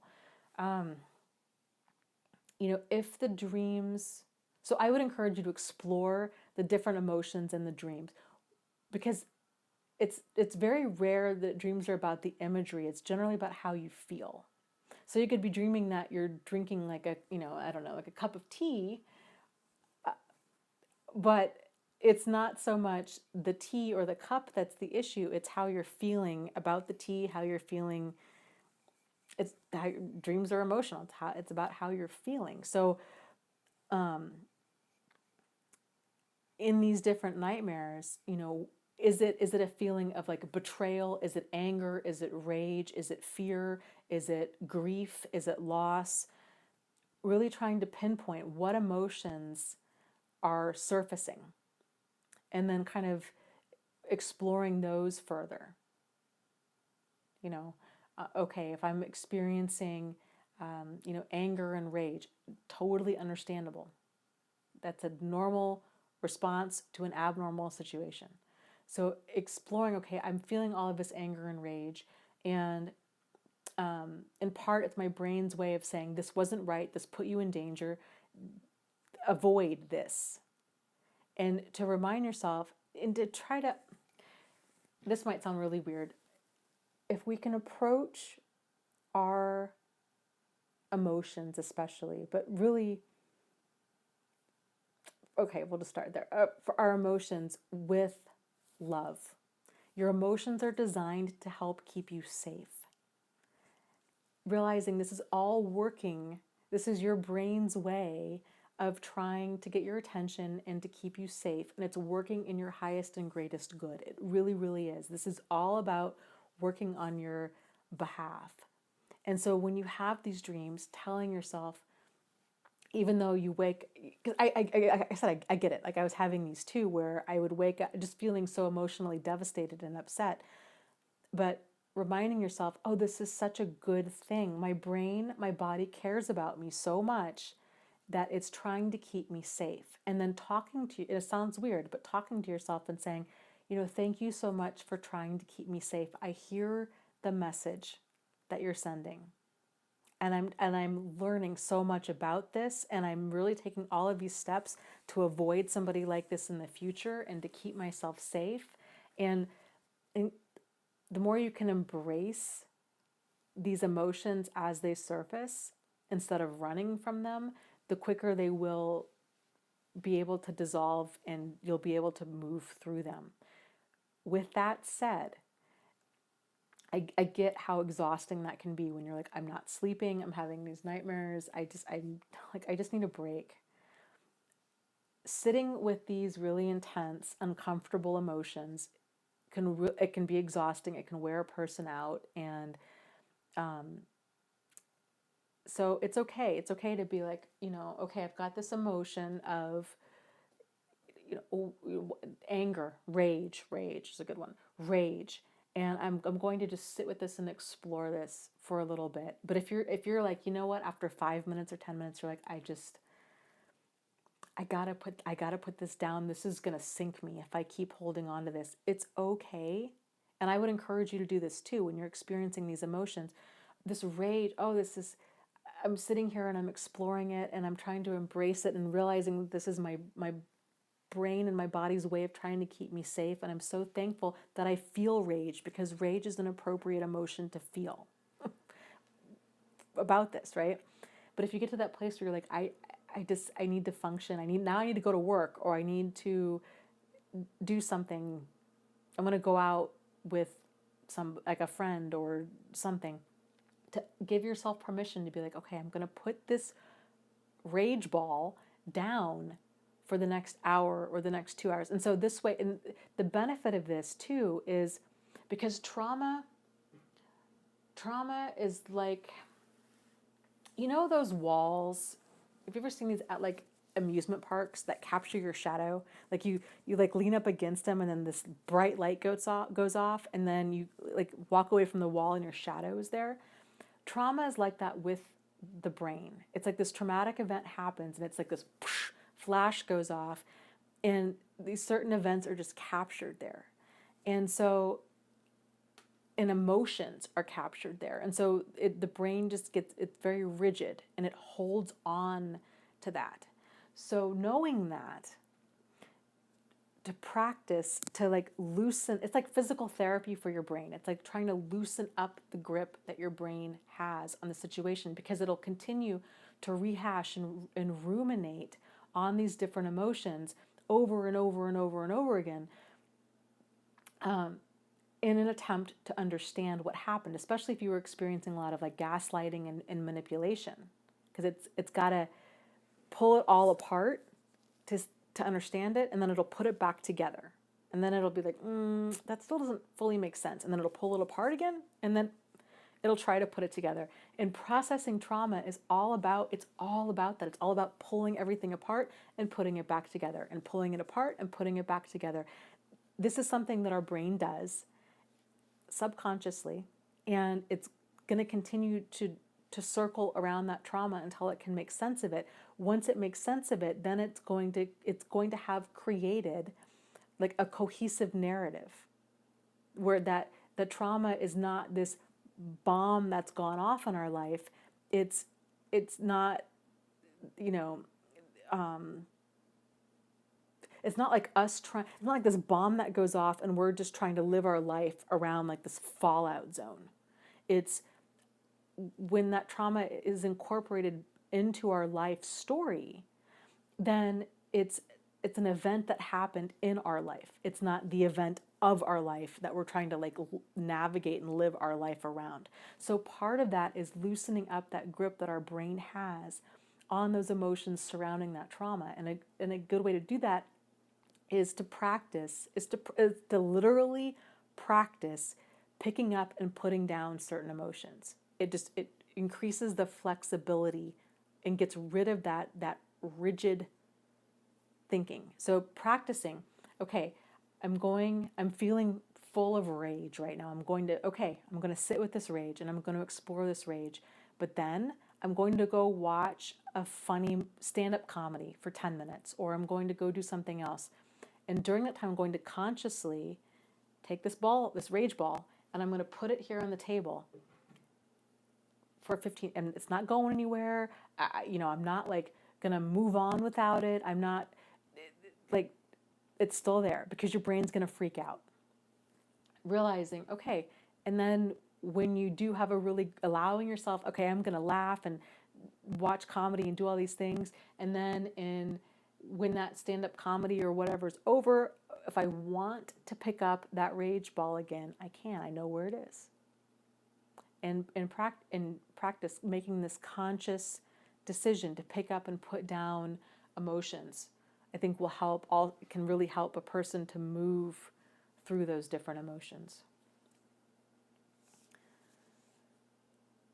So, yeah, Irene, thank you for mentioning that. Mentions EMDR, which is the eye movement desensitization reprogramming. I always forget what the R stands for. It's a therapy highly recommended for trauma. Same with tapping, and there's different names that the tapping therapy goes with, but I've heard amazing things from both people that have actually gone through it, as well as I have a friend of mine who's a therapist who does tapping. That's one of the main things that she does, and she just absolutely swears by it. So,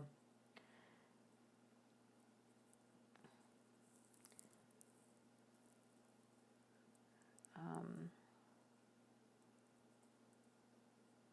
yeah, Truth Seeker says anger reps for the mind, like weight training. Yeah, yeah, like it's all that. It's anger, it's happiness, it's um, it's sadness, it's anxiety. It's us learning that all of our emotions are working towards our highest and greatest good. They are all of they're our friend. And it because we're not used to approaching our emotions like this, we're used to distancing ourselves or like numbing out to uncomfortable emotions, that it is it takes time, it takes practice to realize, okay, this is it takes understanding these things in a very different way. This is all working towards your highest and greatest good. And so just building up those muscles, and this is all a part of like exploring who you are, and getting in tune with who you are. And yeah, just exploring your different emotions and being comfortable with each of them. And then also realizing your limits and being like, I can only do so many reps with that rage ball before I'm like, I'm done. I needed to set this down and go do something totally different.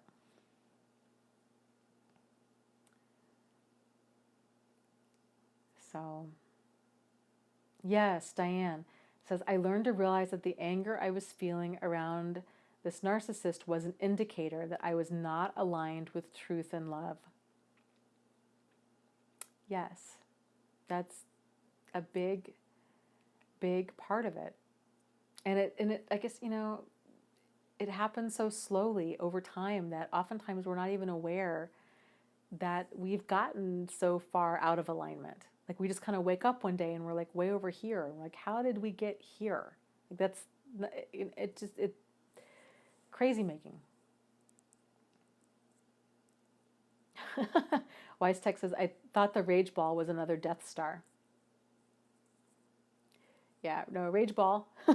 Rage Ball, I actually got this as a gift. This was a gift, I don't know, quite a few Christmases ago, 4 Christmases ago maybe, from a friend of mine, and who gives amazing gifts. And I had unwrapped it and I had said, what is this? And I said, is it a paperweight? Like, I don't, like, does it open? Like, what is this? And she says, I have no idea what it is. She says, I saw this and I just thought of you. And she says, it is whatever you want it to be. And to me, that just resonated so much. It was such a great metaphor for life and for everything. And so I love that. Yeah, like right? Like we can look at anything and just be like, what is this? And it's whatever, what do you want it to be? This is all about you. This is all about your perception of things. Because I'll tell you, we can't go back and change the past, but we can go back and change how we perceive the past. Because our anger, that rage, that hurt, all of that, it's not necessarily in the events themselves, although they were terrible. It's more in how we're perceiving the events and how we're processing that. And if we can start, like we were talking about earlier, if we can get out of that resistance, if we can start perceiving them as this is not us. This person, their behavior towards us is a reflection of them. This is not a reflection of us. And that's when a lot of healing can really start to happen, as you realize they're a storm. They're the Tasmanian devil. We just happen to get in their path. And it's not right and it's not fair. And that's kind of goes back to the whole releasing ideas about life as far as what we feel life should be, like our expectations of life. And because life just is, and it's messy, and there's highs and lows, and there's just all kinds of things that can go on in a person's lifetime. And just realize that it's just a giant adventure, and there are no guarantees, you know.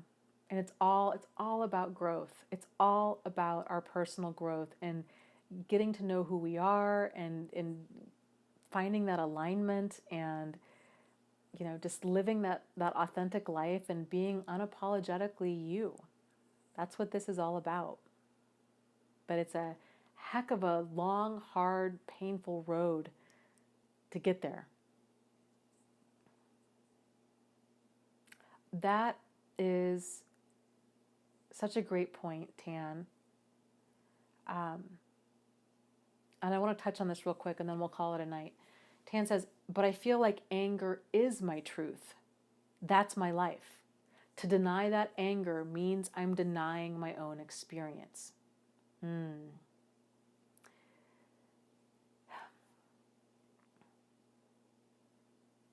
gosh. For a lot of people, that anger is hard won. A lot of people have stayed numb for a long time, or they weren't able to be angry for whatever reason. And so when they do, there is a certain degree of comfort in anger, where it's like, you know what? I was targeted, I was victimized, I was attacked, and yes, I'm angry as hell. And it's a righteous anger. It's an appropriate anger to experience after being targeted and used and abused and exploited. Absolutely. The problem, and I think this is again, this kind of goes back to like that snapshot against the wall, where people, it's like that light goes off and then we kind of just get stuck in this emotion, is when we hold on to that anger can very quickly become our identity, and it can make a person bitter and jaded and cynical.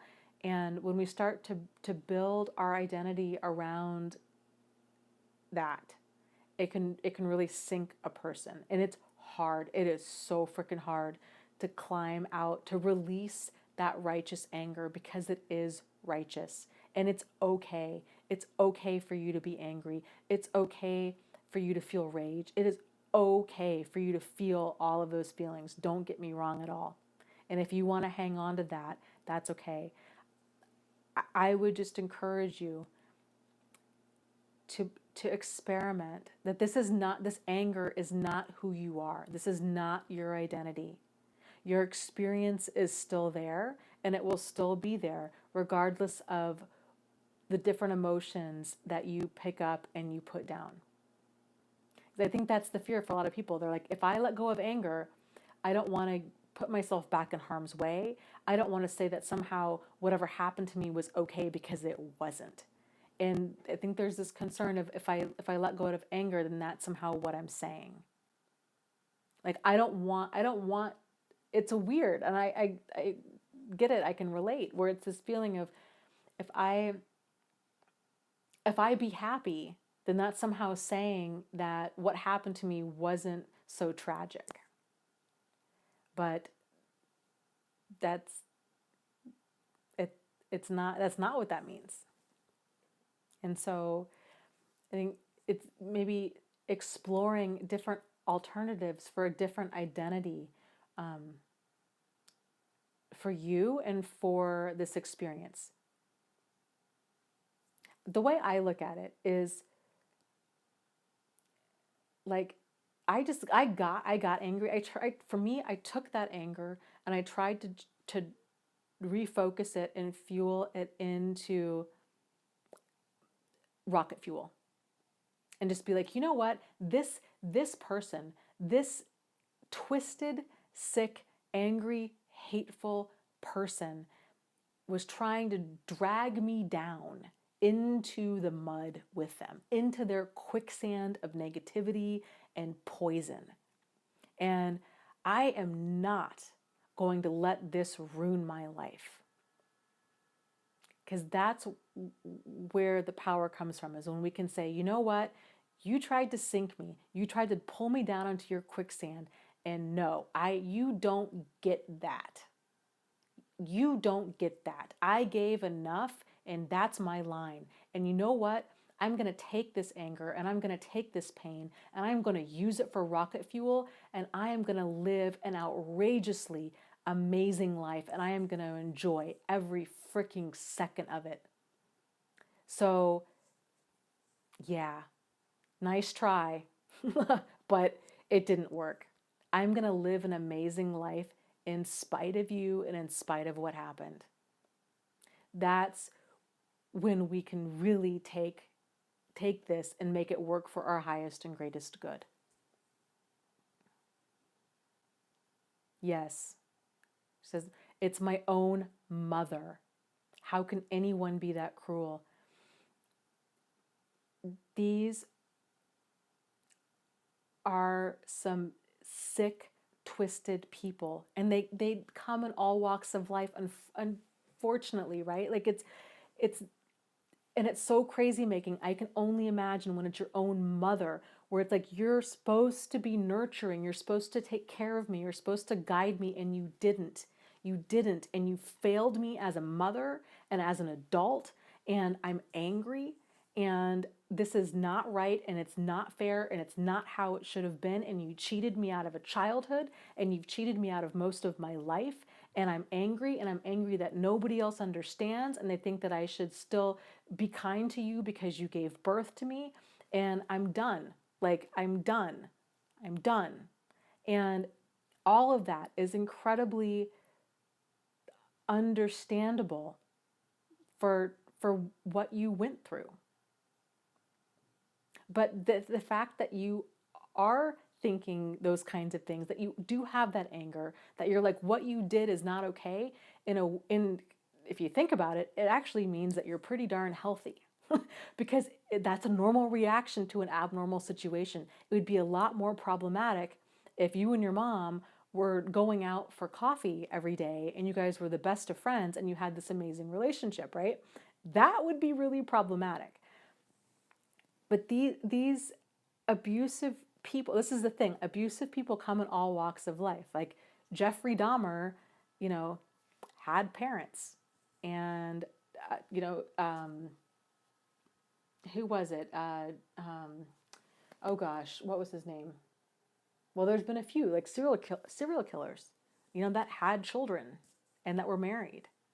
And this is why it's so important that we see the behavior for what it is and not get blinded by our biases and think, oh, well, it's not that bad. She's family. She's a mother, or, well, it's, this person's a religious figure, or they're old, or they're young, or what have you, to really fully see it for what it is, and then to be able to act accordingly. So, yeah.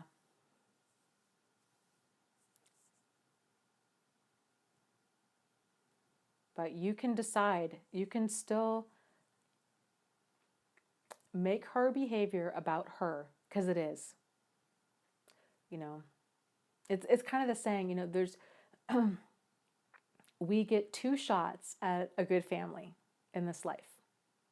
The one that we're born into, which is dumb luck, right? Some people strike it great and some people really don't. It's dumb luck.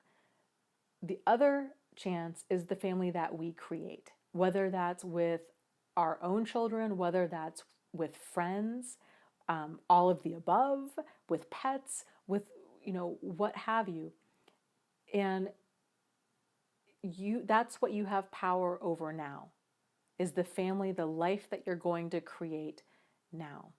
And to make the decision of all of this drama, all of this dysfunction, all of this abuse, all of this hurt and heartache and these tears, this ends. This ends here. This ends now. This ends with me. Like, I am not bringing this forward into the next generation. I'm not going to allow her venom to live on and fester within me. I'm going to move forward and I'm going to have a great life. And however you find that. So, okay, guys. Yes, Tan says, we have to raise ourselves, but that pisses me off that I have to do it. Yep. Righteous anger.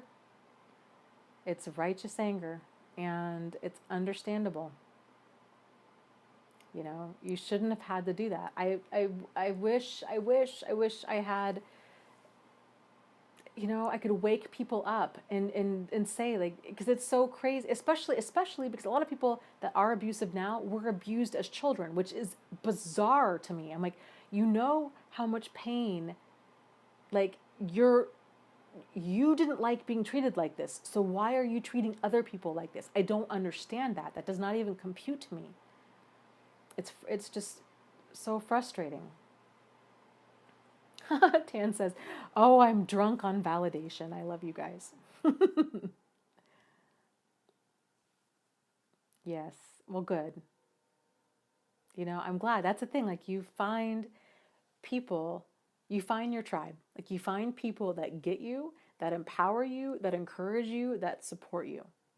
And they accept you for who you are.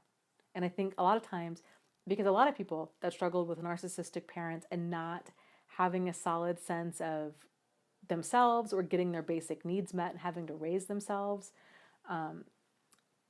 you know, when they do find friends, especially I think kind of within this community, there is this sense of a tribe, of realizing, like, yeah, there's a very kind of close knit group that ends up developing out of that kind of stuff. So,